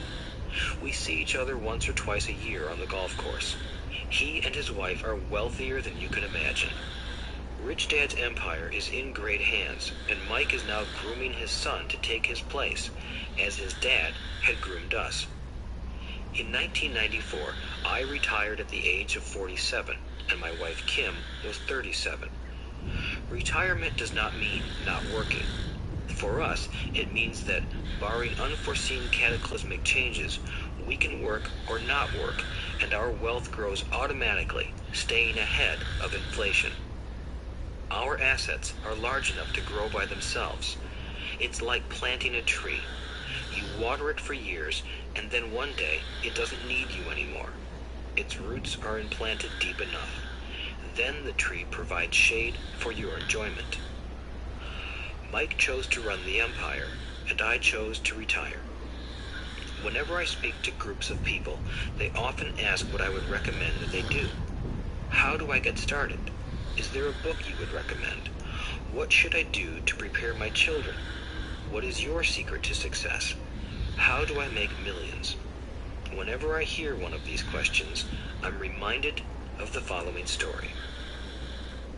The Richest Businessmen. In 1923, a group of our greatest leaders and richest businessmen held a meeting at the Edgewater Beach Hotel in Chicago. Among them were Charles Schwab, head of the largest independent steel company; Samuel Insull, president of the world's largest utility; Howard Hobson, head of the largest gas company; Ivar Kruger, president of International Match Company, one of the world's largest companies at that time; Leon Fraser, president of the Bank of International Settlements; Richard Whitney, president of the New York Stock Exchange; Arthur Cotton and Jesse Livermore, two of the biggest stock speculators; and Albert Fall, a member of President Harding's cabinet. 25 years later, 9 of these titans ended their lives as follows. Schwab died penniless after living for 5 years on borrowed money. Insull died broke in a foreign land, and Kruger and Cotton also died broke. Hobson went insane. Whitney and Albert Fall were released from prison, and Fraser and Livermore committed suicide. I doubt if anyone can say what really happened to these men. If you look at the date, 1923, it was just before the 1929 market crash and the Great Depression, which I suspect had a great impact on these men and their lives. The point is this. Today, we live in times of greater and faster change than these men did. I suspect there will be many booms and busts in the coming years that will parallel the ups and downs these men faced. I am concerned that too many people are too focused on money and not on their greatest wealth, their education. If people are prepared to be flexible, keep an open mind, and learn, they will grow richer and richer despite tough changes. If they think money will solve problems, they will have a rough ride. Intelligence solves problems and produces money. Money without financial intelligence is money soon gone. Most people fail to realize that in life, it's not how much money you make, it's how much money you keep. We've all heard stories of lottery winners who are poor, then suddenly rich, and then poor again. They win millions, yet are soon back where they started. Or stories of professional athletes who at the age of 24 are earning millions, but are sleeping under a bridge 10 years later. I remember a story of a young basketball player who a year ago had millions. Today, at just 29, he claims his friends, attorney, and accountant took his money and he was forced to work at a car wash for minimum wage. He was fired from the car wash because he refused to take off his championship ring as he was wiping off the cars. His story made national news and he is appealing his termination, claiming hardship and discrimination. He claims that the ring is all he has left, and if it was stripped away, he'll crumble. I know so many people who became instant millionaires, and while I am glad some people have become richer and richer, I caution them that in the long run, it's not how much money you make, it's how much you keep, and how many generations you keep it. So when people ask, "Where do I get started?" or "Tell me how to get rich quick," they often are greatly disappointed with my answer. I simply say to them what my rich dad said to me when I was a little kid. If you want to be rich, you need to be financially literate. That idea was drummed into my head every time we were together. As I said, my educated dad stressed the importance of reading books, while my rich dad stressed the need to master financial literacy. If you are going to build the Empire State Building, the first thing you need to do is dig a deep hole and pour a strong foundation. If you are going to build a home in the suburbs, all you need to do is pour a 6-inch slab of concrete. Most people, in their drive to get rich, are trying to build an Empire State Building on a 6-inch slab. Our school system, created in the agrarian age, still believes in homes with no foundation. Dirt floors are still the rage. So kids graduate from school with virtually no financial foundation. One day, sleepless and deep in debt in suburbia, living the American dream, they decide that the answer to their financial problems is to find a way to get rich quick. Construction on the skyscraper begins. It goes up quickly, and soon, instead of the Empire State Building, we have the Leaning Tower of Suburbia. The sleepless nights return. As for Mike and me in our adult years, both of our choices were possible because we were taught to pour a strong financial foundation when we were just kids.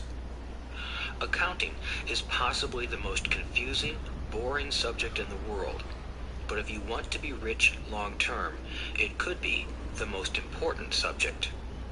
For Rich Dad, the question was how to take a boring and confusing subject and teach it to kids. The answer he found was to make it simple by teaching it in pictures. My rich dad poured a strong financial foundation for Mike and me. Since we were just kids, he created a simple way to teach us. For years, he only drew pictures and used few words. Mike and I understood the simple drawings, the jargon, the movement of money, and then in later years, Rich Dad began adding numbers. Today, Mike has gone on to master much more complex and sophisticated accounting analysis because he had to in order to run his empire. I am not as sophisticated because my empire is smaller, yet we come from the same simple foundation. Over the following pages, we will discuss those same simple line drawings Mike's dad created for us. Though basic, those drawings helped guide two little boys in building great sums of wealth on a solid and deep foundation. Rule number 1. You must know the difference between an asset and a liability, and buy assets. If you want to be rich, this is all you need to know. It is rule number 1. It is the only rule. This may sound absurdly simple, But most people have no idea how profound this rule is.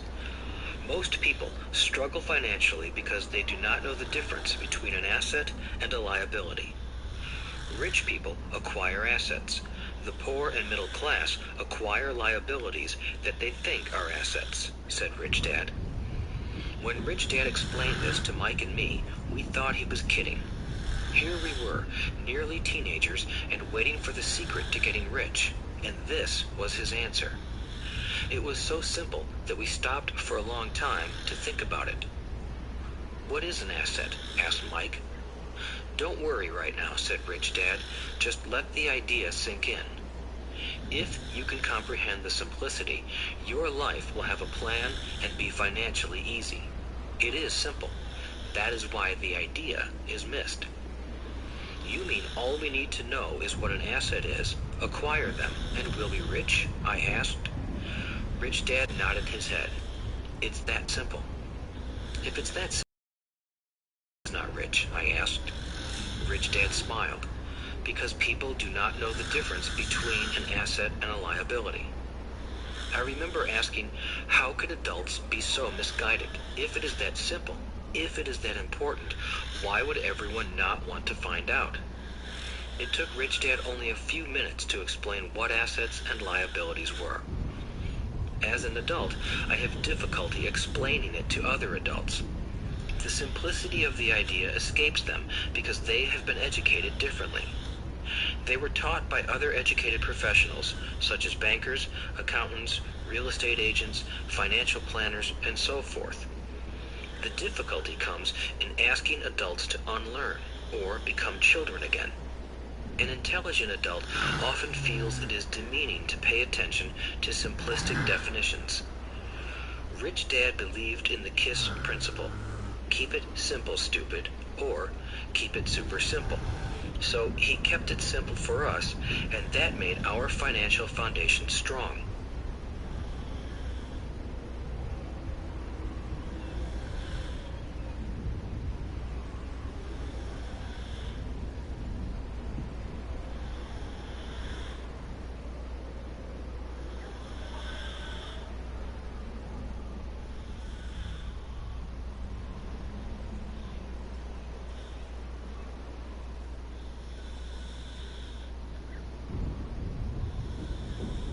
So what causes the confusion?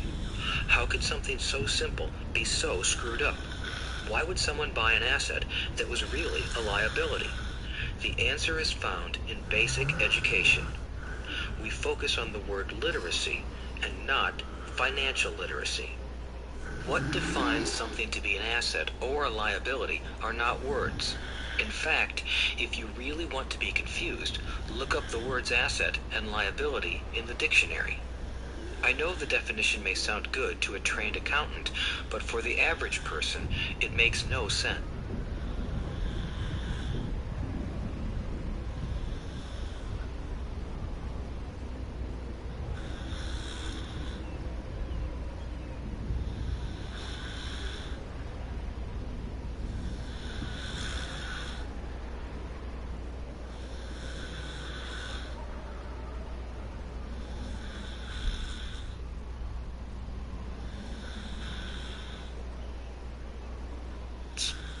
But we adults are often too proud to admit that something does not make sense. To us young boys, Rich Dad said, "What defines an asset are not words, but numbers. And if you can't read the numbers, you can't tell an asset from a hole in the ground." In accounting, Rich Dad would say, it's not the numbers, but what the numbers are telling you. It's just like words. It's not the words, but the story the words are telling you. If you want to be rich, you've got to read and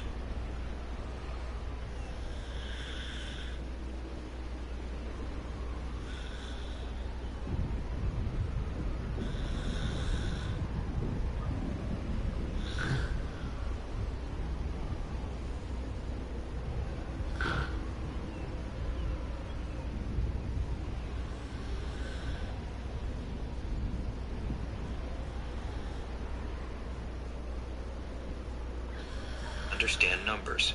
If I heard that once, I heard it 1,000 times from my rich dad. And I also heard the rich acquire assets and the poor and middle class acquire liabilities. Here is how to tell the difference between an asset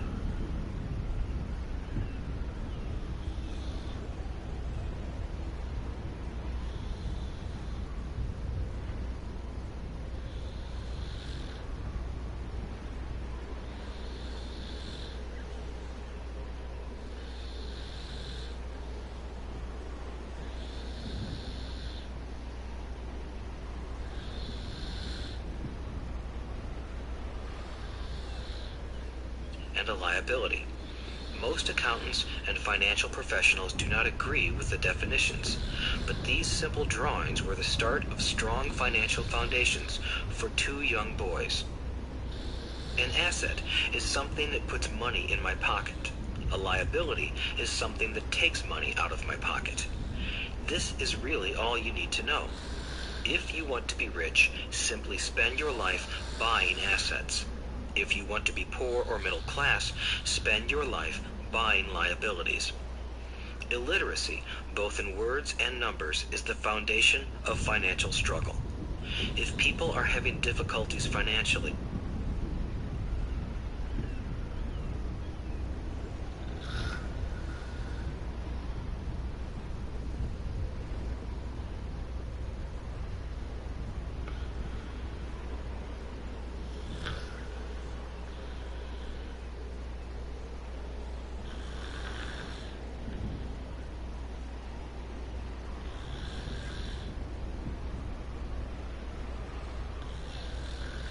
there is something that they don't understand, either in words or numbers. The rich are rich because they are more literate in different areas than people who struggle financially. So if you want to be rich and maintain your wealth, it's important to be financially literate in words as well as numbers. Numbers alone mean little, just as words out of context mean little. It's the story that counts. In financial reporting, reading numbers is looking for the plot, the story of where the cash is flowing. In 80% of most families, the financial story paints a picture of hard work to get ahead. However, this effort is for naught because they spend their lives buying liabilities instead of assets. Everyone has living expenses, the need for food, shelter, and clothing. It is the cash flow that tells the story of how a person handles their money.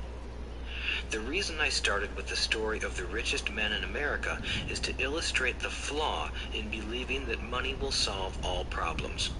That is why I cringe whenever I hear people ask me how to get rich quicker or where they should start.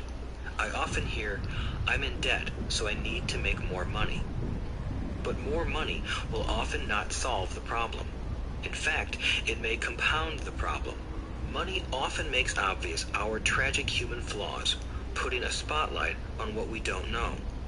That is why, all too often, a person who comes into a sudden windfall of cash, let's say an inheritance, a pay raise, or lottery winnings, soon returns to the same financial mess, if not worse than the mess they were in before. Money only accentuates the cash flow pattern running in your head. If your pattern is to spend everything you get, most likely an increase in cash will just result in an increase in spending. Thus the saying, "A fool and his money is one big party." I have said many times that we go to school to gain scholastic and professional skills, both of which are important. We learn to make money with our professional skills.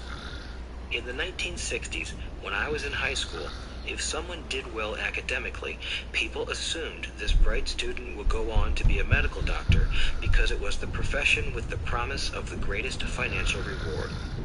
Today, doctors face financial challenges I wouldn't wish on my worst enemy. Insurance companies taking control of the business, managed healthcare, government intervention, and malpractice suits. Today, kids want to be famous athletes, movie stars, rock stars, beauty queens, or CEOs because that is where the fame, money, and prestige are. That is the reason it is so hard to motivate kids in school today. They know that professional success is no longer solely linked to academic success, as it once was. Because students leave school without financial skills, millions of educated people pursue their profession successfully, but later find themselves struggling financially. They work harder, but don't get ahead. What is missing from their education is not how to make money, but how to manage money.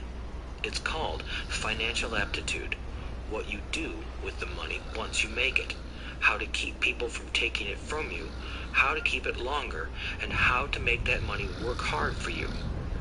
Most people don't understand why they struggle financially because they don't understand cash flow. A person can be highly educated, professionally successful, and financially illiterate. These people often work harder than they need to because they learned how to work hard, but not how to have their money work hard for them. The story of how the quest for a financial dream turns into a financial nightmare. The classic story of hardworking people has set a pattern. Recently married, the happy, highly educated young couple moves into one of their cramped, rented apartments. Immediately, they realize that they are saving money because two can live as cheaply as one. The problem is, the apartment is cramped. They decide to save money to buy their dream home so they can have kids. They now have two incomes, and they begin to focus on their careers. Their incomes begin to increase. As their incomes go up, their expenses go up as well. The number one expense for most people is taxes. Many people think it's income tax, but for most Americans, their highest tax is Social Security. As an employee, it appears as if the Social Security tax combined with the Medicare tax rate is roughly 7.5%, but it's really 15% since the employer must match the Social Security amount. In essence, it is money the employer can't pay you. On top of that, you still have to pay income tax on the amount deducted from your wages for Social Security tax. Income you never received because it went directly to Social Security through withholding. Going back to the young couple, as a result of their incomes increasing, they decide to buy the house of their dreams. Once in their house, they have a new tax called property tax. Then they buy a new car, new furniture, and new appliances to match their new house. All of a sudden, they wake up and their liabilities column is full of mortgage and credit card debt. Their liabilities go up. They're now trapped in the rat race. Pretty soon, a baby comes along and they work harder. The process repeats itself. Higher incomes cause higher taxes, also called bracket creep. A credit card comes in the mail. They use it. It maxes out.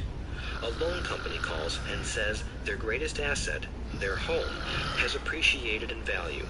Because their credit is so good, the company offers a bill consolidation loan and tells them the intelligent thing to do is clear off the high-interest consumer debt by paying off their credit card.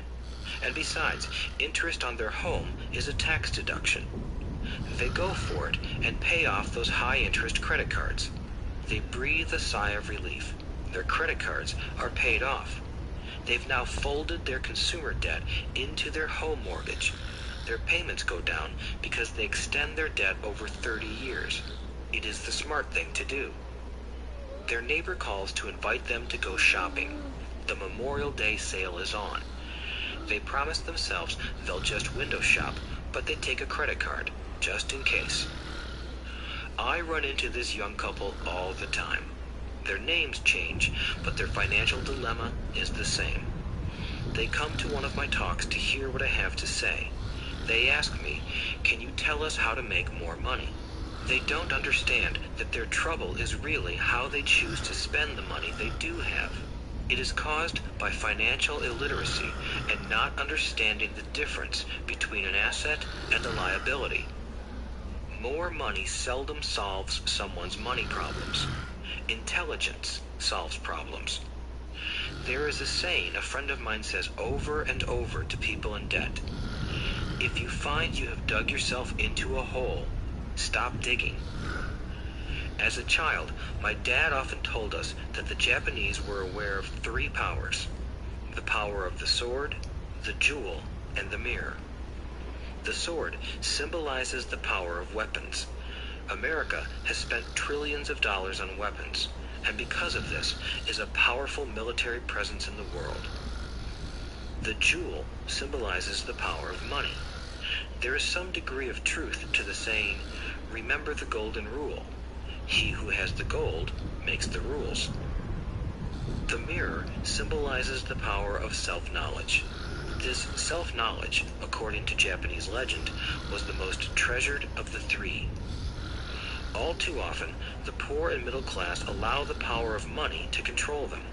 By simply getting up and working harder, failing to ask themselves if what they do makes sense, they shoot themselves in the foot as they leave for work every morning. By not fully understanding money, the vast majority of people allow its awesome power to control them. If they used the power of the mirror, they would have asked themselves, does this make sense? All too often, instead of trusting their inner wisdom, that genius inside, most people follow the crowd. They do things because everybody else does them. They conform rather than question. Often, they mindlessly repeat what they have been told. Diversify. Your home is an asset.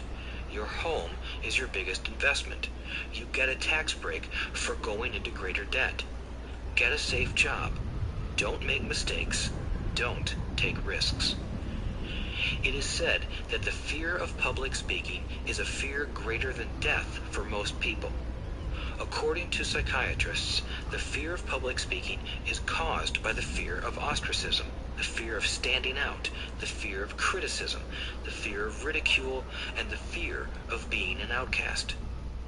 The fear of being different prevents most people from seeking new ways to solve their problems.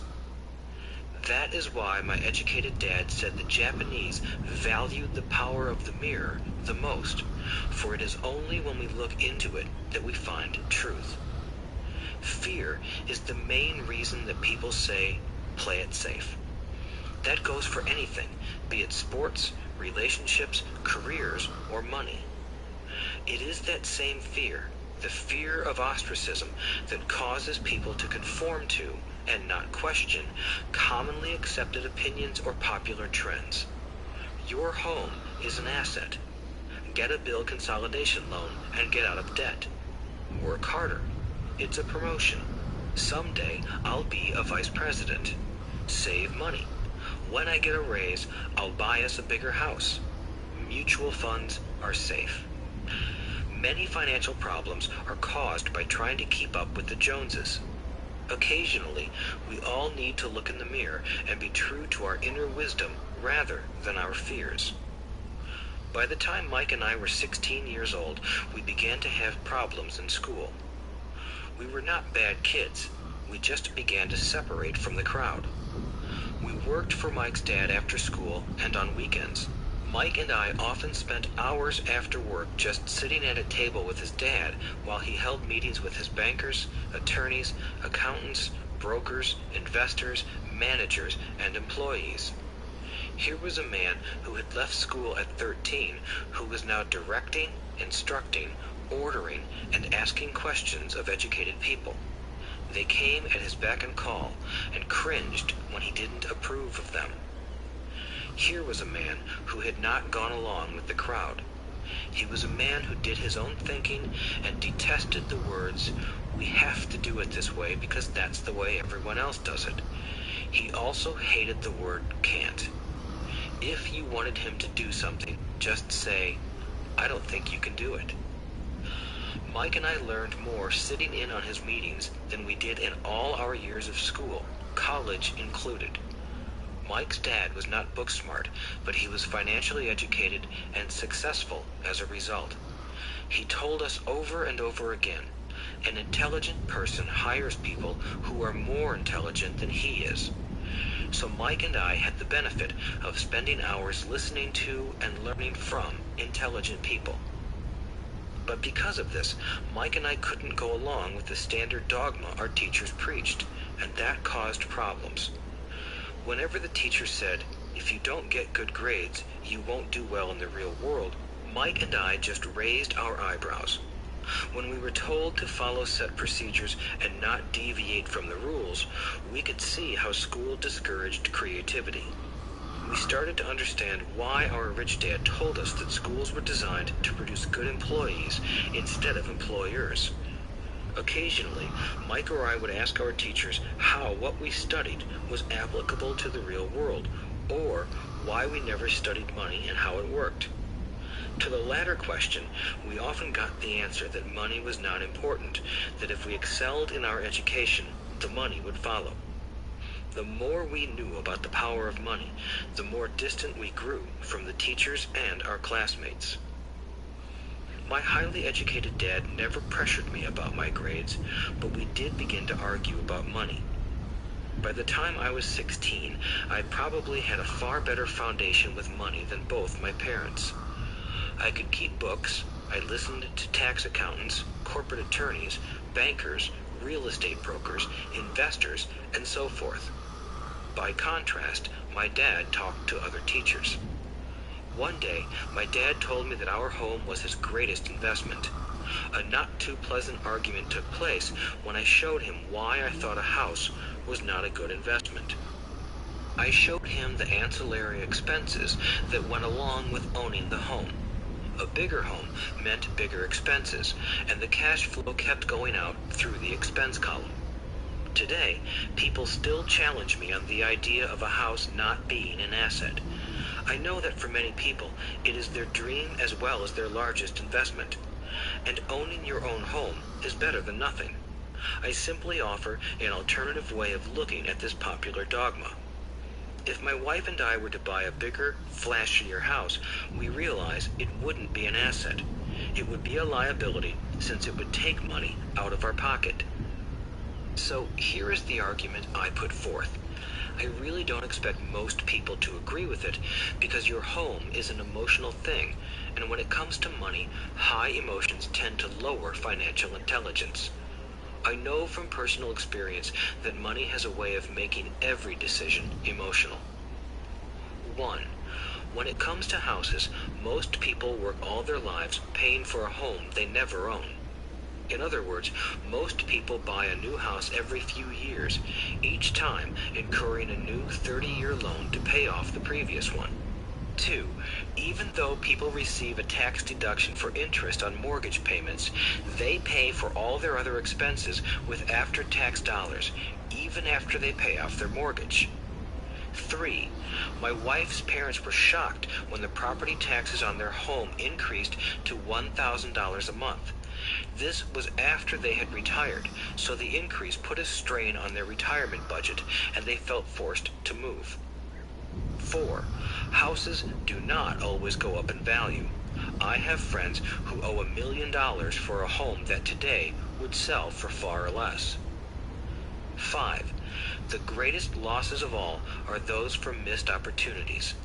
If all your money is tied up in your house, you may be forced to work harder because your money continues blowing out of the expense column instead of adding to the asset column, the classic middle-class cash flow pattern. If a young couple would put more money into their asset column early on, their later years would be easier. Their assets would have grown and would be available to help cover expenses.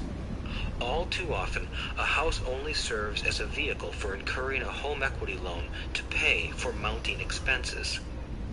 In summary, the end result in making a decision to own a house that is too expensive in lieu of starting an investment portfolio impacts an individual in at least the following 3 ways. 1. Loss of time, during which other assets could have grown in value. 2. Loss of additional capital, which could have been invested instead of paying for high-maintenance expenses related directly to the home. 3. Loss of education. Too often, people count their house and savings and retirement plans as all they have in their asset column. Because they have no money to invest, they simply don't invest.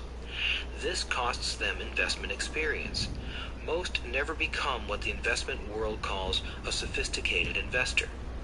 And the best investments are usually first sold to sophisticated investors, who then turn around and sell them to the people playing it safe. I am not saying don't buy a house. What I'm saying is that you should understand the difference between an asset and a liability. When I want a bigger house, I first buy assets that will generate the cash flow to pay for the house. My educated dad's personal financial statement best demonstrates the life of someone caught in the rat race. His expenses match his income, never allowing him enough left over to invest in assets. As a result, his liabilities are larger than his assets. Why the rich get richer. A review of my rich dad's financial statement shows why the rich get richer. The asset column generates more than enough income to cover expenses, with the balance reinvested into the asset column. The asset column continues to grow, and therefore, the income it produces grows with it. The result is that the rich get richer. Why the middle class struggle. The middle class finds itself in a constant state of financial struggle. Their primary income is through their salary. As their wages increase, so do their taxes. Their expenses tend to increase in proportion to their salary increase, hence the phrase, the rat race. They treat their home as their primary asset instead of investing in income-producing assets. This pattern of treating your home as an investment and the philosophy that a pay raise means you can buy a larger home or spend more is the foundation of today's debt-ridden society. Increased spending throws families into greater debt and into more financial uncertainty, even though they may be advancing in their jobs and receiving raises on a regular basis. This is high-risk living caused by weak financial education. The massive loss of jobs in recent times proves how shaky the middle class really is financially. Company pension plans are being replaced by 401k plans. Social Security is obviously in trouble and can't be relied upon as a source for retirement. Panic has set in for the middle class. Today, mutual funds are popular because they supposedly represent safety. Average mutual fund buyers are too busy working to pay taxes and mortgages, save for their children's college, and pay off credit cards. They do not have time to study investing, so they rely on the expertise of the manager of a mutual fund. Also, because the mutual fund includes many different types of investments, they feel their money is safer because it is diversified. This educated middle class subscribes to the dogma put out by mutual fund brokers and financial planners. Play it safe, avoid risk. The real tragedy is that the lack of early financial education is what creates the risk faced by average middle class people. The reason they have to play it safe is because their financial positions are tenuous at best. Their balance sheets are not balanced. Instead, they are loaded with liabilities and have no real assets that generate income. Typically, their only source of income is their paycheck. Their livelihood becomes entirely dependent on their employer. So when genuine deals of a lifetime come along, these people can't take advantage of them because they are working so hard, are taxed to the max, and are loaded with debt. As I said at the start of this section, the most important rule is to know the difference between an asset and a liability. Once you understand the difference, concentrate your efforts on buying income-generating assets. That's the best way to get started on a path to becoming rich. Keep doing that, and your asset column will grow. Keep liabilities and expenses down so more money is available to continue pouring into the asset column. Soon, the asset base will be so deep that you can afford to look at more speculative investments. Investments that may have returns of 100% to infinity. $5,000 investments that are soon turned into $1 million or more. Investments that the middle class calls too risky. The investment is not risky for the financially literate. As an employee who is also a homeowner, your working efforts are generally as follows. 1. you work for the company. Employees make their business owner or the shareholders rich, not themselves. Your efforts and success will help provide for the owner's success and retirement. 2. You work for the government. The government takes its share from your paycheck before you even see it. By working harder, you simply increase the amount of taxes taken by the government. Most people work from January to May just for the government. 3. You work for the bank. After taxes, your next largest expense is usually your mortgage and credit card debt. The problem with simply working harder is that each of these 3 levels takes a greater share of your increased efforts. You need to learn how to have your increased efforts benefit you and your family directly. Once you have decided to concentrate on minding your own business, focusing your efforts on acquiring assets instead of a bigger paycheck, how do you set your goals? Most people must keep their job and rely on their wages to fund their acquisition of assets. As their assets grow, how do they measure the extent of their success? When does someone know that they are rich, that they have wealth? As well as having my own definitions for assets and liabilities, I also have my own definition for wealth. Actually, I borrowed it from a man named R. Buckminster Fuller. Some call him a quack, and others call him a genius. Years ago, he got architects buzzing because he applied for a patent for something he called a geodesic dome. But in the application, Fuller also said something about wealth. It was pretty confusing at first, but after reading it, it began to make some sense. Wealth is a person's ability to survive so many number of days forward, or, if I stopped working today, how long could I survive? Unlike net worth, the difference between your assets and liabilities, which is often filled with a person's expensive junk and opinions of what things are worth, this definition creates the possibility for developing a truly accurate measurement. I could now measure and know where I was in terms of my goal to become financially independent. Although net worth often includes non-cash producing assets, like stuff you bought that now sits in your garage, wealth measures how much money your money is making and, therefore, your financial survivability. Wealth is the measure of the cash flow from the asset column compared with the expense column. Let's use an example. Let's say I have cash flow from my asset column of $1,000 a month, and I have monthly expenses of $2,000 a month. What is my wealth? Let's go back to Buckminster Fuller's definition. Using his definition, how many days forward can I survive? Assuming a 30-day month, I have enough cash flow for half a month. When I achieve $2,000 a month cash flow from my assets, then I will be wealthy. So, while I'm not yet rich, I am wealthy. I now have income generated from assets each month that fully cover my monthly expenses. If I want to increase my expenses, I first must increase my cash flow to maintain this level of wealth. Also note that it is at this point that I'm no longer dependent on my wages. I have focused on and been successful in building an asset column that has made me financially independent. If I quit my job today, I would be able to cover my monthly expenses with the cash flow from my assets. My next goal would be to have the excess cash flow from my assets reinvested into the asset column. The more money that goes into my asset column, the more my asset column grows. The more my assets grow, the more my cash flow grows.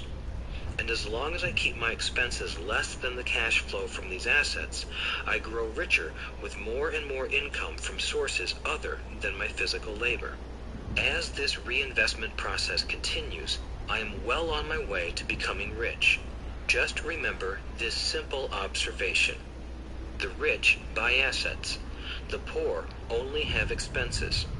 The middle class buy liabilities they think are assets. So how do I start minding my own business? What is the answer? Listen to the founder of McDonald's in the next chapter. Chapter 3. Lesson 3. Mind your own business. The rich focus on their asset columns, while everyone else focuses on their income statements.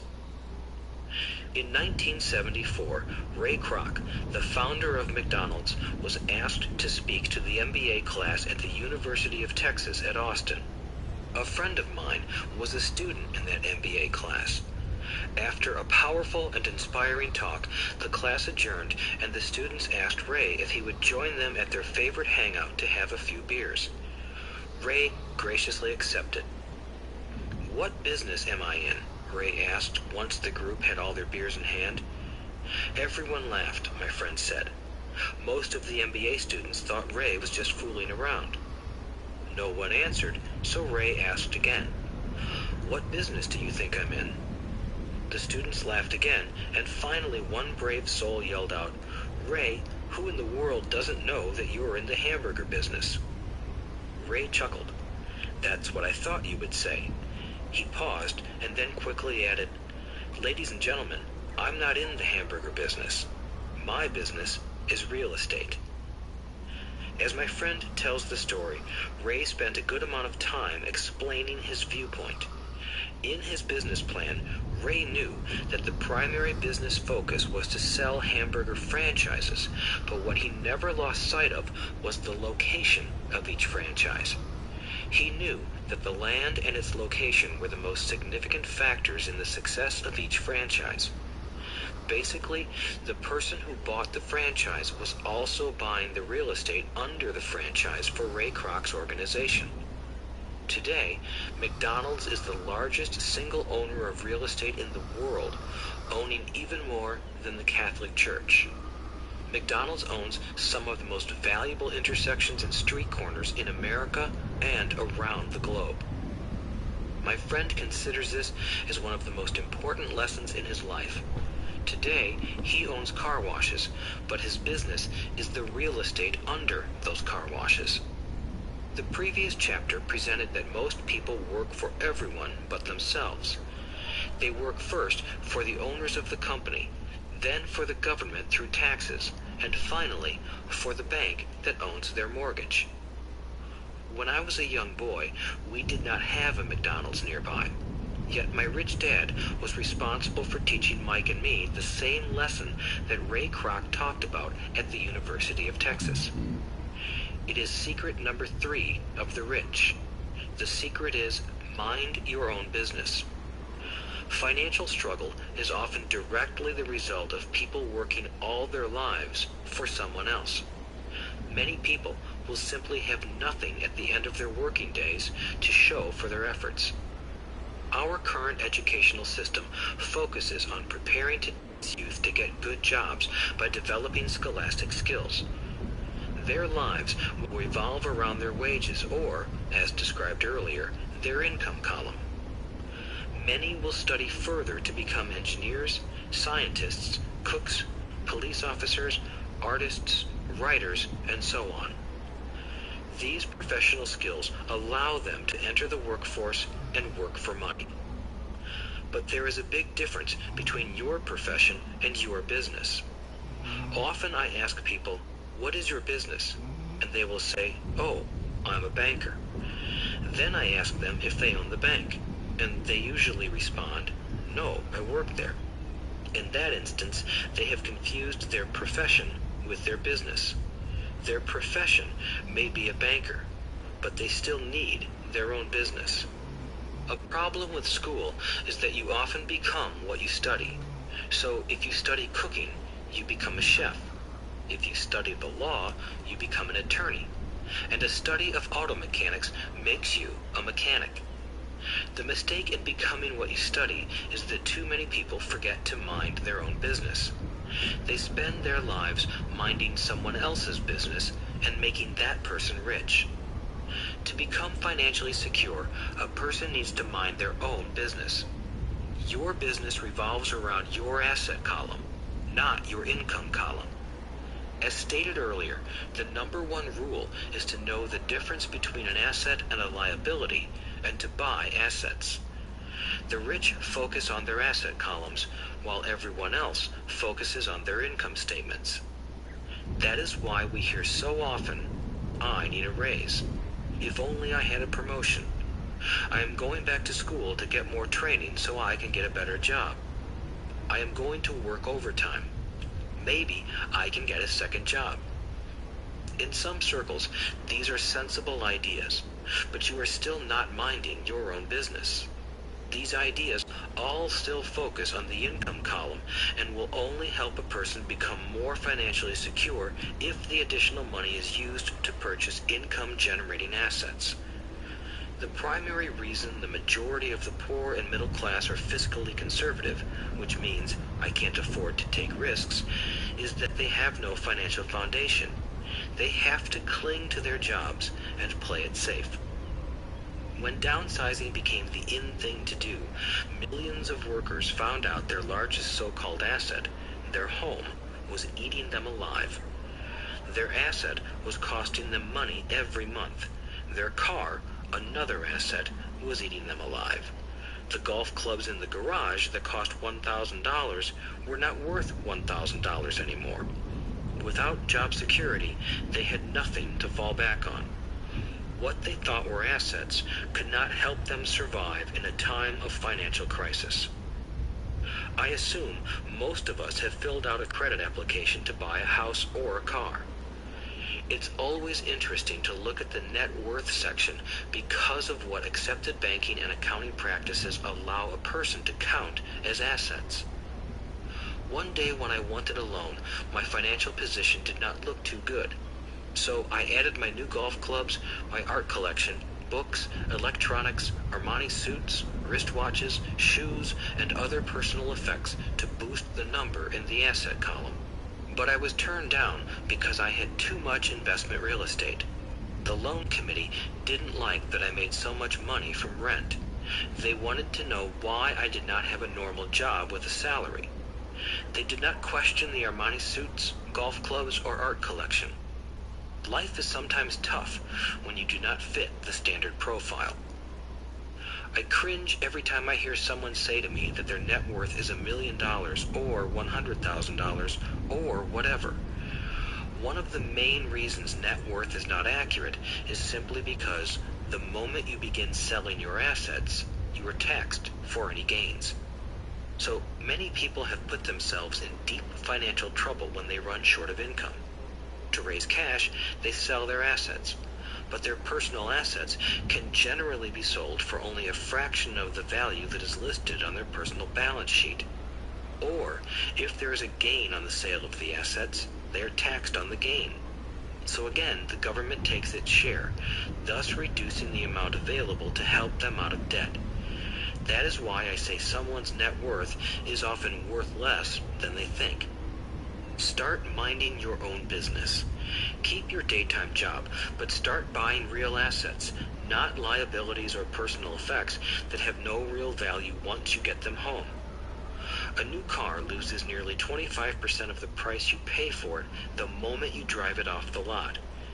It is not a true asset even if your banker lets you list it as one. My $400 new titanium driver was worth $150 the moment I teed off. Keep expenses low, reduce liabilities, and diligently build a base of solid assets.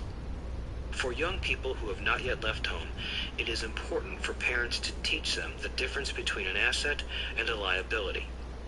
Get them to start building a solid asset column before they leave home, get married, buy a house, have kids, and get stuck in a risky financial position, clinging to a job and buying everything on credit. I see so many young couples who get married and trap themselves into a lifestyle that will not let them get out of debt for most of their working years. For many people, just as the last child leaves home, the parents realize they have not adequately prepared for retirement and they begin to scramble to put some money away. Then their own parents become ill and they find themselves with new responsibilities. So what kind of assets am I suggesting that you or your children acquire? In my world, real assets fall into the following categories. businesses that do not require my presence. I own them, but they are managed or run by other people. If I have to work there, it's not a business. It becomes my job. Stocks, bonds, income-generating real estate, notes, IOUs, royalties from intellectual property such as music, scripts, and patents. Anything else that has value, produces income, or appreciates, and has a ready market. As a young boy, my educated dad encouraged me to find a safe job, but my rich dad encouraged me to begin acquiring assets that I loved. If you don't love it, you won't take care of it. I collect real estate simply because I love buildings and land. I love shopping for them, and I could look at them all day long. When problems arise, the problems aren't so bad that it changes my love for real estate. For people who hate real estate, they shouldn't buy it. I also love stocks of small companies, especially startups, because I am an entrepreneur, not a corporate person. In my early years, I worked in large organizations such as Standard Oil of California, the U.S. Marine Corps, and Xerox Corporation. I enjoyed my time with those organizations and have fond memories, but I know deep down I am not a company man. I like starting companies, not running them. So my stock buys are usually of small companies. Sometimes I even start the company and take it public. Fortunes are made in new stock issues, and I love the game. Many people are afraid of small cap companies and call them risky, and they are. That risk is diminished if you love what the investment is, understand it, and know the game. With small companies, my investment strategy is to be out of the stock in a year. On the other hand, my real estate strategy is to start small and keep trading up for bigger properties, and, therefore, delay paying taxes on the gain. This allows the value to increase dramatically. I generally hold real estate less than 7 years. For years, even while I was with the Marine Corps and Xerox, I did what my rich dad recommended. I kept my day job, but I still minded my own business. I was active in my asset column trading real estate and small stocks. Rich Dad always stressed the importance of financial literacy. The better I was at understanding the accounting and cash management, the better I would be at analyzing investments and eventually starting and building my own company. I don't encourage anyone to start a company unless they really want to. Knowing what I know about running a company, I wouldn't wish that task on anyone. There are times when people can't find employment and starting a company seems like the best solution. But the odds are against success. 9 out of 10 companies fail in 5 years. Of those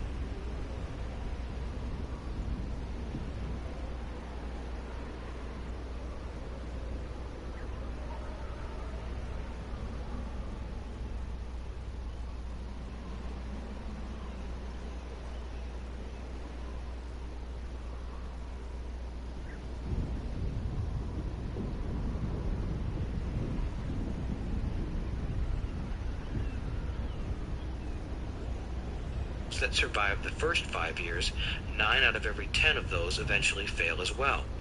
So only if you really have the desire to own your own company do I recommend it. Otherwise, keep your day job and mind your own business.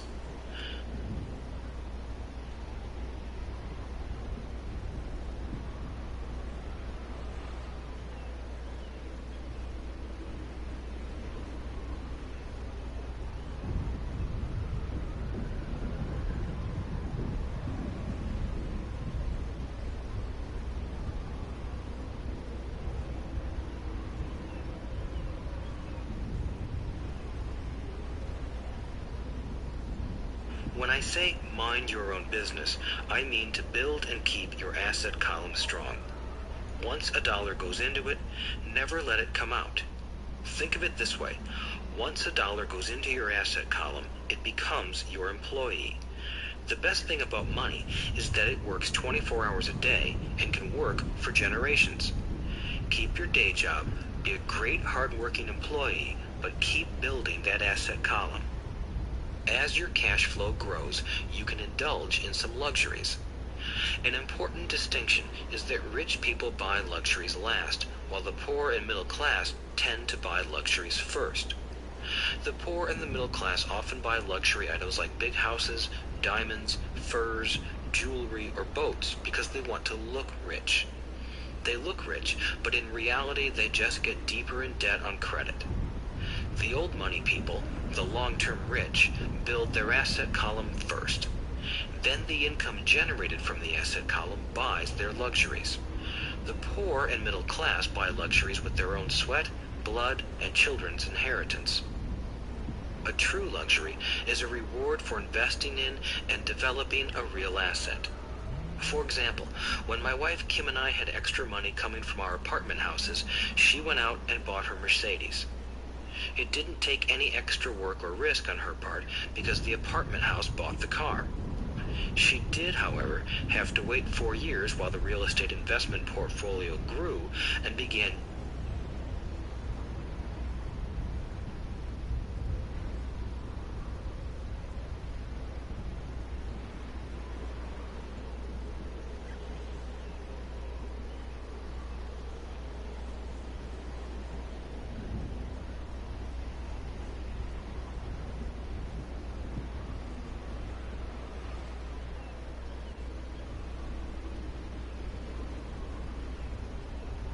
generating enough extra cash flow to pay for the car. But the luxury, the Mercedes, was a true reward because she proved she knew how to grow her asset column. That car now means a lot more to her than simply another pretty car. It means she used her financial intelligence to afford it. Instead, most people impulsively go out and buy a new car or some other luxury on credit. They may feel bored and just want a new toy. Buying a luxury on credit often causes a person to eventually resent that luxury because the debt becomes a financial burden. After you've taken the time and invested in and built your own business, you are now ready to learn the biggest secret of the rich, the secret that puts the rich way ahead of the pack. Chapter 4, Lesson 4. The history of taxes and the power of corporations. My rich dad just played the game smart, and he did it through corporations, the biggest secret of the rich. I remember in school being told the story of Robin Hood and his merry men.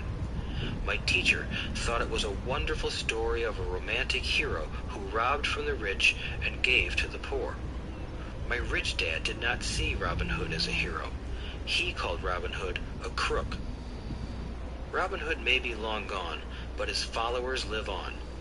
I often still hear people say, "Why don't the rich pay for it?" Or, "The rich should pay more in taxes and give it to the poor." It is this Robin Hood fantasy, or taking from the rich to give to the poor, that has caused the most pain for the poor and the middle class. The reason the middle class is so heavily taxed is because of the Robin Hood ideal. The reality is that the rich are not taxed. It's the middle class who pays for the poor, especially the educated, upper-income middle class. Again, to understand fully how things happen, we need to look at the history of taxes. Although my highly educated dad was an expert on the history of education, my rich dad fashioned himself an expert on the history of taxes. Rich Dad explained to Mike and me that originally in England and America, there were no taxes. Occasionally, there were temporary taxes levied in order to pay for wars. The king or the president would put the word out and ask everyone to chip in. Taxes were levied in Britain for the fight against Napoleon from 1799 to 1816, and in America to pay for the Civil War from 1861 to 1865. In 1874, England made income tax a permanent levy on its citizens. In 1913, an income tax became permanent in the United States with the adoption of the 16th Amendment to the U.S. Constitution. At one time, Americans were anti-tax. It had been the tax on tea that led to the famous Tea Party in Boston Harbor, an incident that helped ignite the Revolutionary War. It took approximately 50 years in both England and the United States to sell the idea of a regular income tax. What these historical dates fail to reveal is that both of these taxes were initially levied against only the rich. It was this point that Rich Dad wanted Mike and me to understand. He explained that the idea of taxes was made popular and accepted by the majority by telling the poor and the middle class that taxes were created only to punish the rich. This is how the masses voted for the law, and it became constitutionally legal. Although it was intended to punish the rich, in reality it wound up punishing the very people who voted for it, the poor and middle class. Once government got a taste of money, its appetite grew, said Rich Dad. Your dad and I are exactly opposite. He's a government bureaucrat, and I am a capitalist. We get paid, and our success is measured on opposite behaviors. He gets paid to spend money and hire people. The more he spends and the more people he hires, the larger his organization becomes.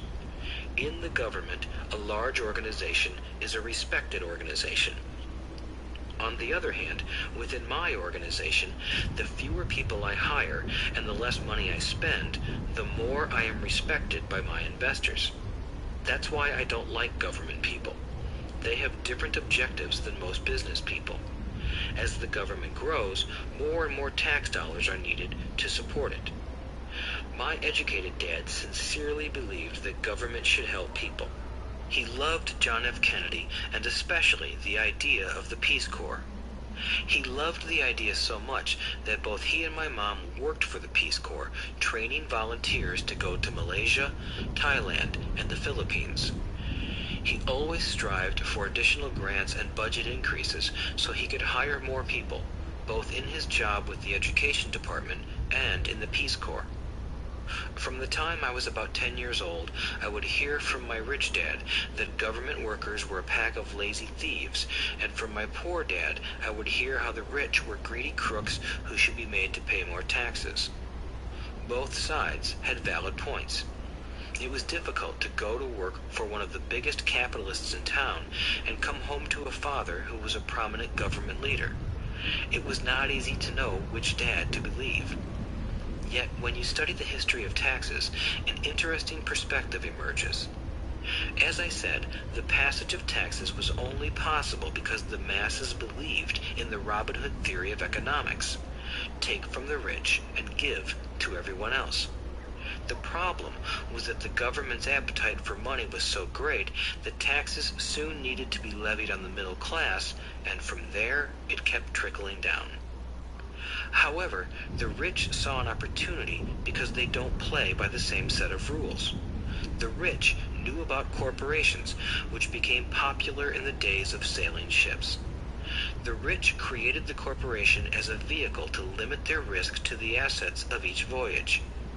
The rich put their money into a corporation to finance the voyage. The corporation would then hire a crew to sail to the New World to look for treasure. If the ship was lost, the crew lost their lives, but the loss to the rich would be limited only to the money they invested for that particular voyage. It is the knowledge of the legal corporate structure that really gives the rich a vast advantage over the poor and middle class. Having two fathers teaching me, one a socialist and the other a capitalist, I quickly began to realize that the philosophy of the capitalist made more financial sense to me. It seemed to me that the socialists ultimately penalized themselves due to their lack of financial education. No matter what the take from the rich crowd came up with, the rich always found a way to outsmart them. That is how taxes were eventually levied on the middle class. The rich outsmarted the intellectuals solely because they understood the power of money, a subject not taught in schools. How did the rich outsmart the intellectuals? Once the take from the rich tax was passed, cash started flowing into government coffers. Initially, people were happy. Money was handed out to government workers and the rich. It went to government workers in the form of jobs and pensions, and it went to the rich via their factories receiving government contracts. The government received a large pool of money, but the problem was the fiscal management of that money. The government ideal is to avoid having excess money. If you fail to spend your allotted funds, you risk losing it in the next budget. You would certainly not be recognized for being efficient. Business people, on the other hand, are rewarded for having excess money and are applauded for their efficiency. As this cycle of growing government spending continued, the demand for money increased, and the tax the rich idea was adjusted to include lower income levels down to the very people who voted it in, the poor and the middle class. True capitalists used their financial knowledge to simply find an escape. They headed back to the protection of a But what many people who have never formed a corporation don't know is that a corporation is not really a thing. A corporation is merely a file folder with some legal documents in it, sitting in some attorney's office and registered with a state government agency. It's not a big building or a factory or a group of people. A corporation is merely a legal document that creates a legal body without a soul. Using it, the wealth of the rich was once again protected. It was popular because the income tax rate of a corporation is less than the individual income tax rates. In addition, certain expenses could be paid by a corporation with pre-tax dollars. This war between the haves and have-nots has raged for hundreds of years. The battle is waged whenever and wherever laws are made, and it will go on forever. The problem is that the people who lose are the uninformed, the ones who get up every day and diligently go to work and pay taxes. If they only understood the way the rich play the game, they could play it too. Then they would be on their way to their own financial independence. This is why I cringe every time I hear a parent advise their children to go to school so they can find a safe, secure job. An employee with a safe, secure job without financial aptitude has no escape. Average Americans today work 5 to 6 months for the government just to cover their taxes. In my opinion, that is simply too long. The harder you work, the more you pay the government. That is why I believe that the idea of take from the rich backfired on the very people who voted it in. Every time people try to punish the rich don't simply comply. They react. They have the money, power, and intent to change things. They don't just sit there and voluntarily pay more taxes. Instead, they search for ways to minimize their tax burden. They hire smart attorneys and accountants and persuade politicians to change laws or create legal loopholes. They use their resources to effect change. The tax code of the United States also allows other ways to reduce taxes. Most of these vehicles are available to anyone, but it is the rich who find them because they are minding their own business. For example, 1031 is jargon for Section 1031 of the Internal Revenue Code, which allows a seller to delay paying taxes on a piece of real estate that is sold for a capital gain through an exchange for a more expensive piece of real estate. Real estate is one investment vehicle that has a great tax advantage. As long as you keep trading up in value, you will not be taxed on the gains until you liquidate. People who don't take advantage of these legal tax savings are missing a great opportunity to build their asset columns. The poor and middle class don't have the same resources. They sit there and let the government's needles enter their arm and allow the blood donation to begin. Today, I am constantly shocked at the number of people who pay more taxes or take fewer deductions simply because they are afraid of the government. I have friends who have had their businesses shut down and destroyed, only to find out it was a mistake on the part of the government. I realize all that, but the price of working from January to May is a high price to pay for that intimidation. My poor dad never fought back. My rich dad didn't either. He just played the game smarter, and he did it through corporations, the biggest secret of the rich. You may remember the first lesson I learned from my rich dad. I was a little boy of 9 who had to sit and wait for him to choose to talk to me. I sat in his office waiting for him to get to me. He was ignoring me on purpose.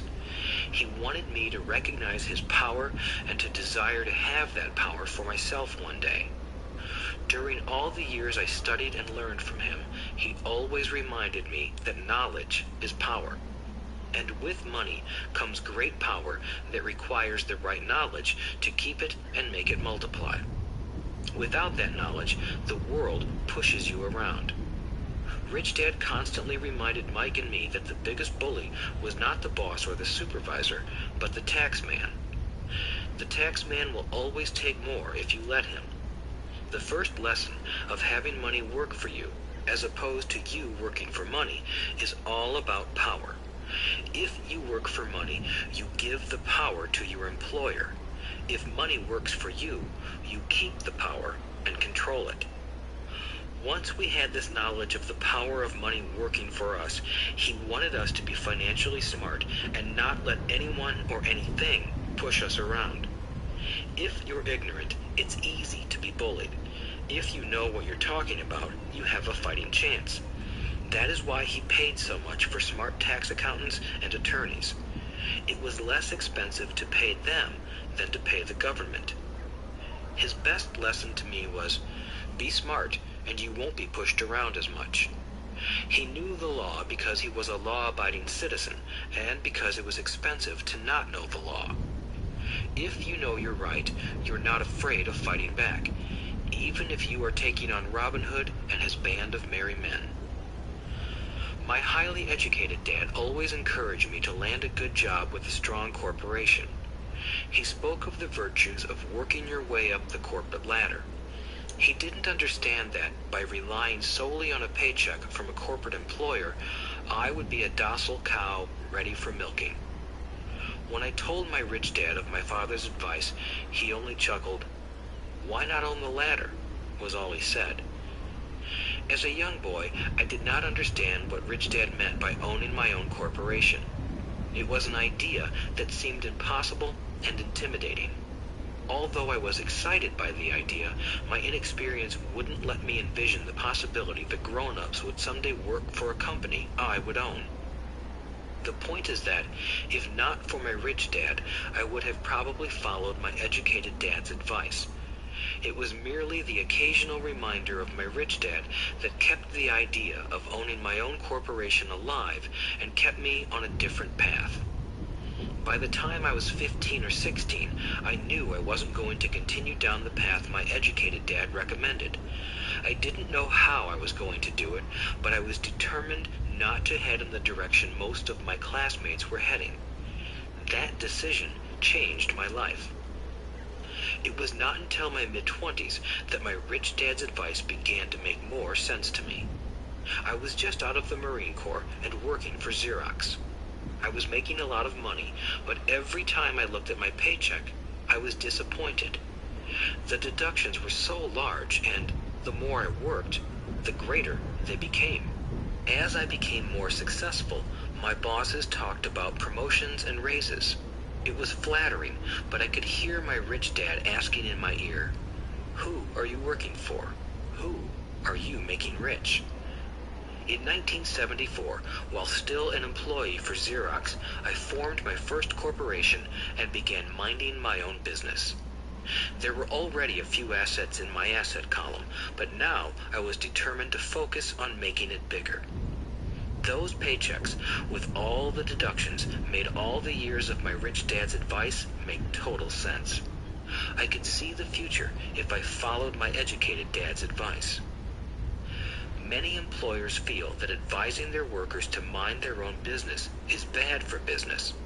But for me, focusing on my own business and developing assets made me a better employee because I now had a purpose. I came in early and worked diligently, amassing as much money as possible so I could invest in real estate. Hawaii was just set to boom, and there were fortunes to be made. The more I realized that we were in the beginning stages of a boom, the more Xerox machines I sold. The more I sold, the more money I made, and, of course, the more deductions came out of my paycheck. It was inspiring. I wanted out of the employee trap so badly that I worked even harder so I could invest more. By 1978, I was consistently one of the top 5 salespeople at the company. I badly wanted out of the rat race. In less than 3 years, I was making more in my real estate holding corporation than I was making at Xerox, and the money I was making in my asset column in my own corporation was money working for me, not me pounding on doors selling copiers. My rich dad's advice made much more sense. Soon, the cash flow from my properties were so strong that my company bought me my first Porsche. My fellow Xerox salespeople thought I was spending my commissions. I wasn't. I was investing my commissions in assets. My money was working hard to make more money. Each dollar in my asset column was a great employee, working hard to make more employees and buy the boss a new Porsche with before tax dollars. I began to work harder for Xerox. The plan was working, and my Porsche was the proof. By using the lessons I learned from my rich dad, I was able to get out of the proverbial rat race at an early age. It was made possible because of the strong financial knowledge I had acquired through Rich Dad's lessons. Without this financial knowledge, which I call financial intelligence or financial IQ, my road to financial independence would have been much more difficult. I now teach others in the hope that I may share my knowledge with them. I remind people that financial IQ is made up of knowledge from 4 broad areas of expertise. 1. Accounting. Accounting is financial literacy or the ability to read numbers. This is a vital skill if you want to build an empire. The more money you are responsible for, the more accuracy is required, or the house comes tumbling down.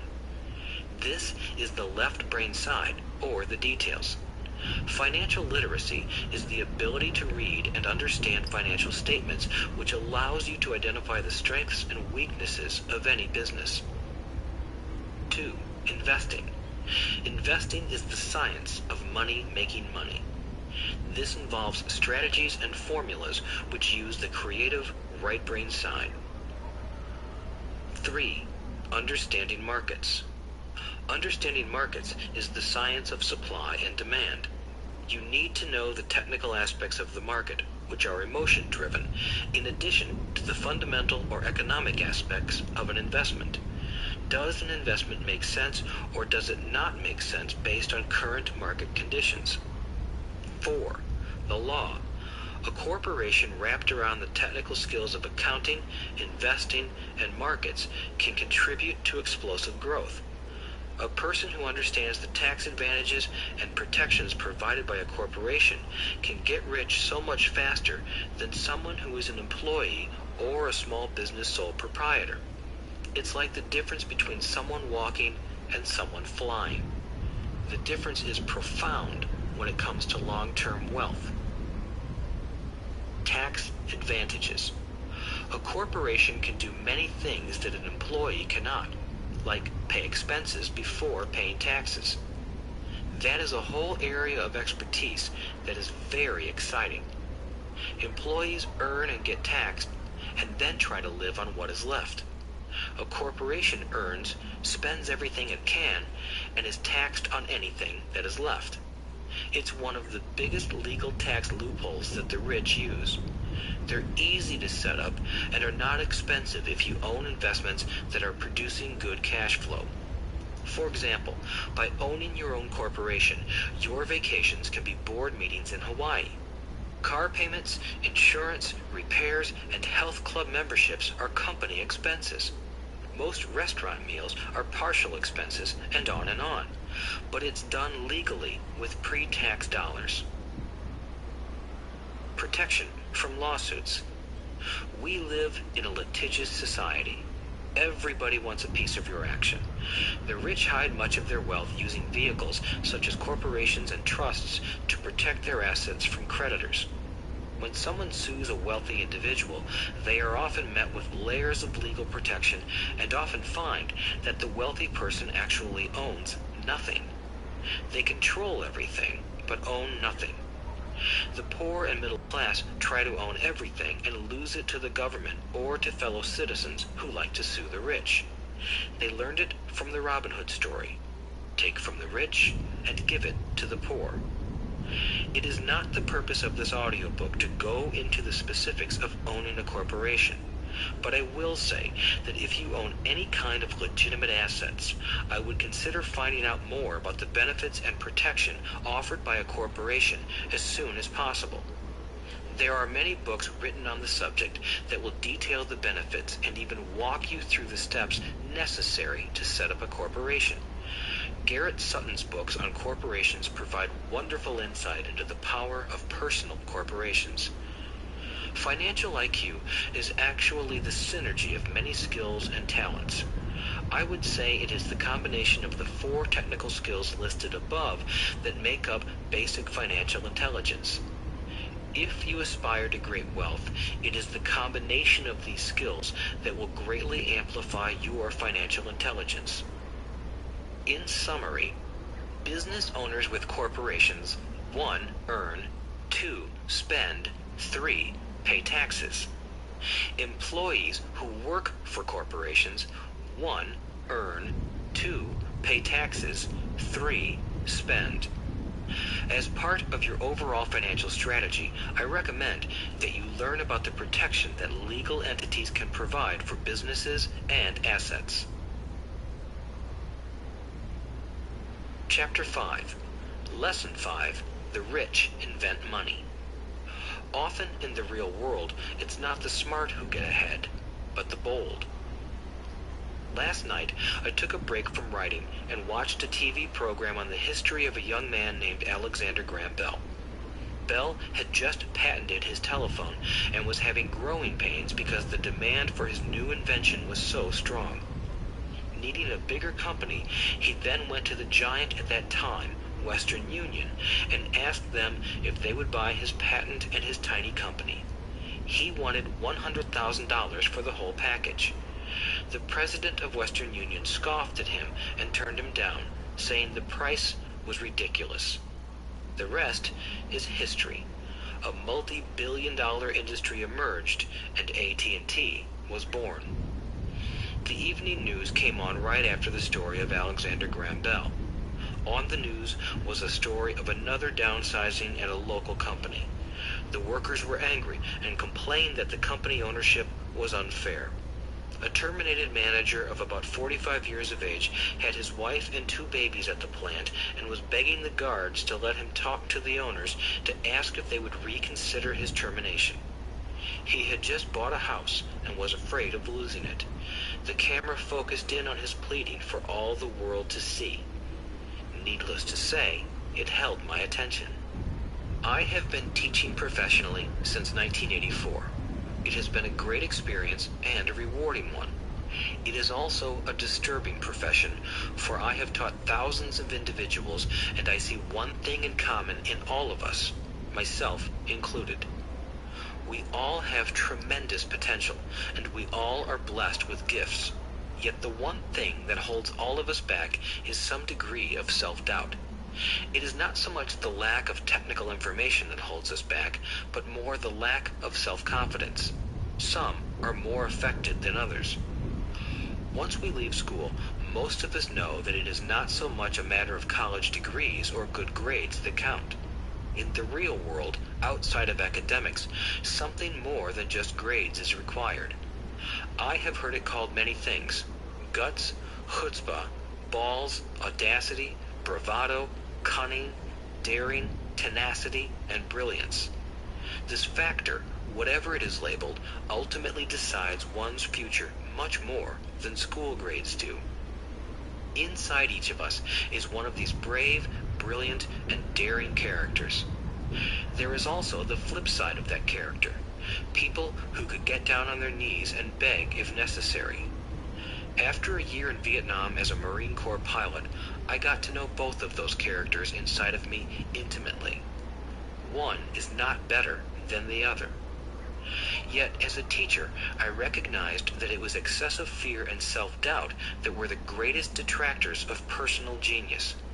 It broke my heart to see students know the answers, yet lack the courage to act on the answer. Often in the real world, it's not the smart who get ahead, but the bold. In my personal experience, your financial genius requires both technical knowledge as well as courage. If fear is too strong, the genius is suppressed. In my classes, I strongly urge students to learn to take risks, to be bold, and to let their genius convert that fear into power and brilliance. It works for some and just terrifies others. I have come to realize that for most people, when it comes to the subject of money, they would rather play it safe. I have had to field questions such as, why take risks? Why should I bother developing my financial IQ? Why should I become financially literate? And I answer, just to have more options. There are huge changes up ahead. In the coming years, there will be more people just like the young inventor Alexander Graham Bell. There will be 100 people like Bill Gates and hugely successful companies like Microsoft created every year all over the world. And there will also be many more bankruptcies, layoffs, and downsizings. So why bother developing your financial IQ? No one can answer that but you. Yet I can tell you why I myself do it. I do it because it is the most exciting time to be alive. I'd rather be welcoming change than dreading change. I'd rather be excited about making millions than worrying about not getting a raise.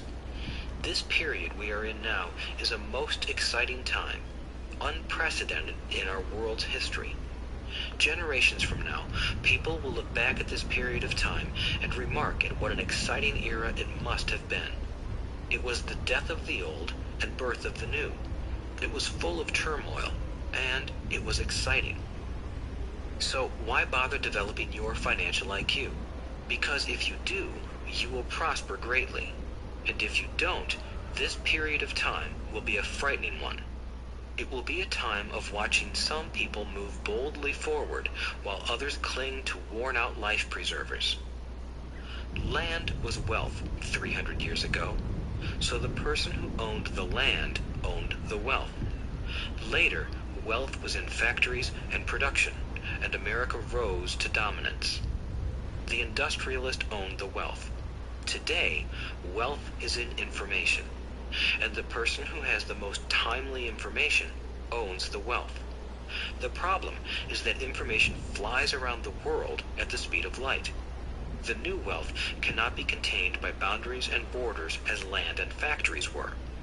The changes will be faster and more dramatic. There will be a dramatic increase in the number of new multimillionaires. There also will be those who are left behind. I find so many people struggling today, often working harder, simply because they cling to old ideas. They want things to be the way they were, and they resist change. I know people who are losing their jobs or their houses, and they blame technology or the economy or their boss. Sadly, they fail to realize that they might be the problem. Old ideas are their biggest liability. It is a liability simply because they fail to realize that while that idea or way of doing something was an asset yesterday, yesterday is gone. One afternoon, I was teaching how to invest using a board game I had invented, Cash Flow, as a teaching tool. A friend had brought someone along to attend the class. This friend of a friend was recently divorced, had been badly burned in the divorce settlement, and was now searching for some answers. Her friend thought the class might help. The game was designed to help people learn how money works. In playing the game, they learn about the interaction of the income statement with the balance sheet. They learn how cash flows between the two and how the road to wealth is through striving to increase your monthly cash flow from the asset column to the point that it exceeds your monthly expenses. Once you accomplish this, you are able to get out of the rat race and out onto the fast track. As I have said, some people hate the game, some love it, and others miss the point. This woman missed a valuable opportunity to learn something. In the opening round, she drew a doodad card with the boat on it. At first, she was happy. Oh, I've got a boat. Then, as her friend tried to explain how the numbers worked on her income statement and balance sheet, She got frustrated because she had never liked math. The rest of her table waited while her friend continued explaining the relationship between the income statement, balance sheet, and monthly cash flow. Suddenly, when she realized how the numbers worked, it dawned on her that her boat was eating her alive. Later on in the game, she was also downsized and had a child. It was a horrible game for her. After the class, her friend came by and told me that she was upset. She had come to the class to learn about investing and did not like the idea that it took so long to play a silly game. Her friend attempted to tell her to look within herself to see if the game reflected her in any way. With that suggestion, the woman demanded her money back. She said that the very idea that a game could be a reflection of her was ridiculous. Her money was promptly refunded, and she left. Since 1984, I have made millions simply by doing what the school system does not do. In school, most teachers lecture. I hated lectures as a student. I was soon bored, and my mind would drift. In 1984, I began teaching via games and simulations, and I still rely on these tools today. I always encourage adult students to look at games as reflecting back to them what they know and what they need to learn. Most importantly, games reflect of the teacher lecturing you, the game is giving you a personalized lecture, one that is custom-made just for you. The friend of the woman who left later called to give me an update. She said her friend was fine and had calmed down. In her cooling off period, she could see some slight relationship between the game and her life. Although she and her husband did not own a boat, they did own everything else imaginable. She was angry after their divorce, both because he had run off with a younger woman, and because, after 20 years of marriage, they had accumulated little in the way of assets. There was virtually nothing for them to split. Their 20 years of married life had been incredible fun, but all they had accumulated was a ton of doodads. She realized that her anger at doing the numbers, the income statement and balance sheet, came from her embarrassment about not understanding them. She believed that finances were the man's job. She maintained the house and did the entertaining, and he handled the finances. She was now quite certain that in the last 5 years of their marriage, he had hidden money from her. She was angry at herself for not being more aware of where the money was going, as well as for not knowing about the other woman. Just like a board game, the world is always providing us with instant feedback. We could learn a lot if we tuned in more. One day, not long ago, I complained to my wife that the cleaners must have shrunk my pants. My wife gently smiled and poked me in the stomach to inform me that the pants had not shrunk. Something else had expanded. Me. The cash flow game was designed to give every player personal feedback. Its purpose is to give you options. If you draw the boat card and it puts you into debt, the question is, now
hear people say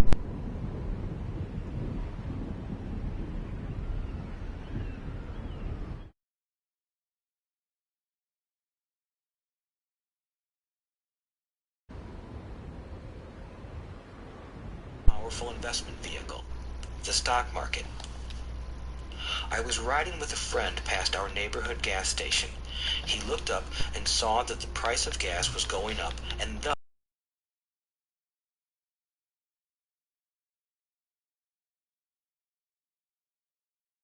to fall, and it usually does, on him. When we got home, he showed me all the stats as to why the price of oil was going to go up over the next few years, statistics I had never seen before, even though I already owned substantial shares of an existing oil company. With that information, I immediately began looking for and found a new, undervalued oil company that was about to find some oil deposits. My broker was excited about this new company, and I bought 15,000 shares for 65 cents per share.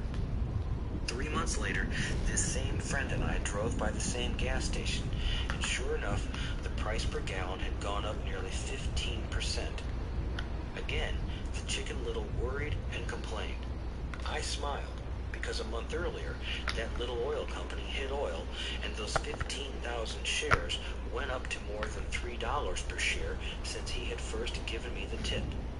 And the price of gas will continue to go up if what my friend says is true. If most people understood how a stop worked in stock market investing, there would be more people investing to win instead of investing not to lose. A stop is simply a computer command that sells your stock automatically if the price begins to drop, helping to minimize your losses and maximize some gains. It's a great tool for those who are terrified of losing. So whenever I hear people focusing on their I don't wants rather than what they do want, I know the noise in their head must be loud. Chicken Little has taken over their brain and is yelling, "The sky is falling and toilets are breaking." So they avoid their don't wants, but they pay a huge price. They may... Okay, guys. Here's the deal. I am now awake after all that time. So I woke up. I cleaned up for 5 minutes. I did my workout.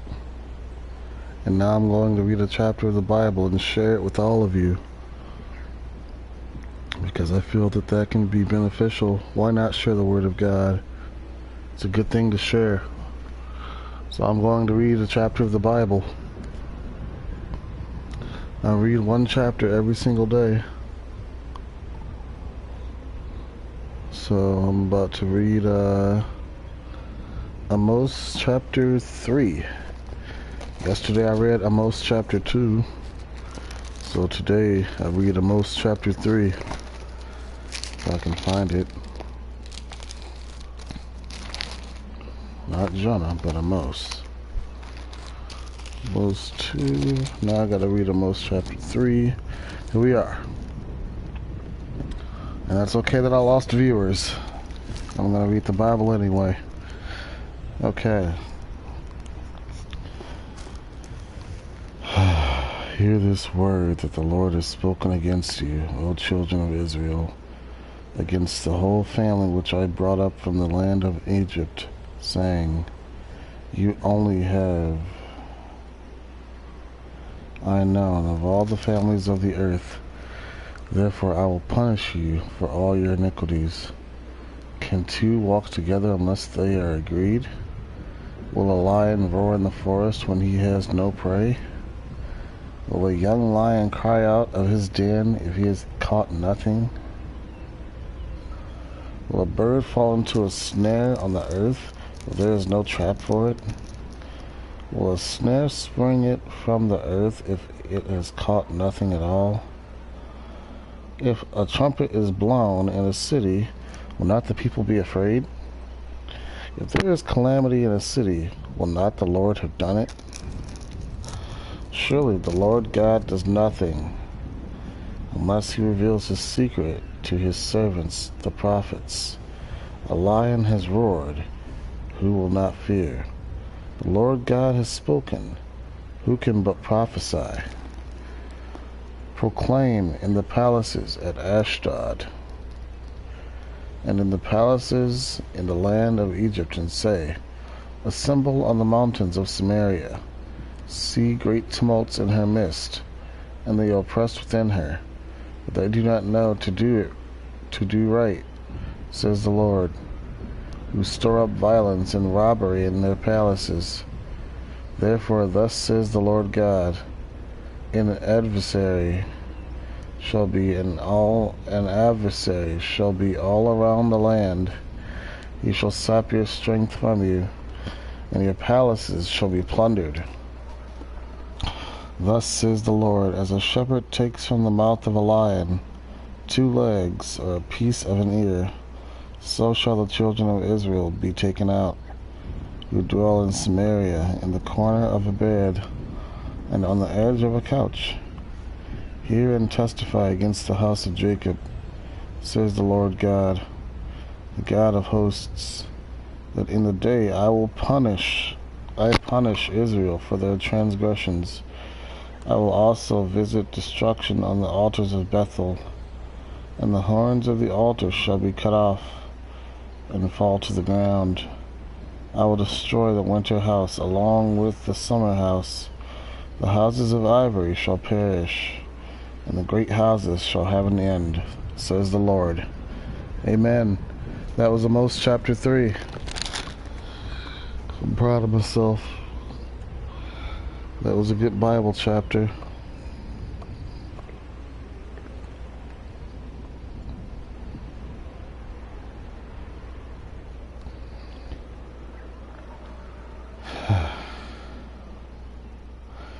Good morning, everyone.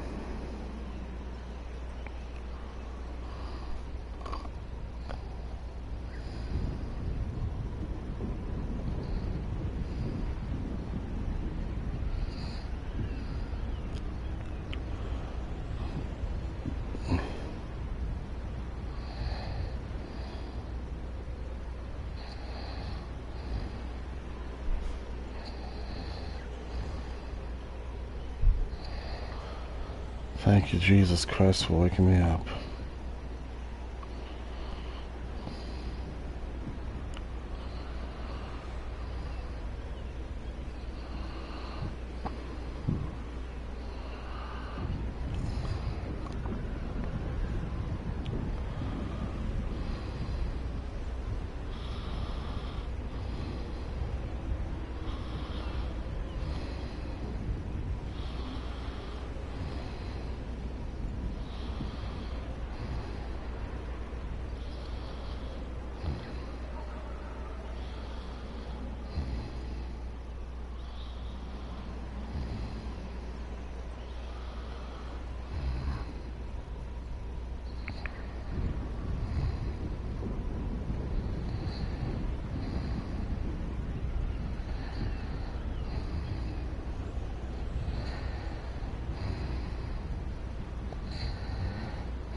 Good morning, guys. So, I'm awake now. Going to continue, I guess, this educational stuff. I guess now at this point I'm gonna go hop on my Twitch. Getting about 3 hours on Twitch. So, I'll catch you guys later.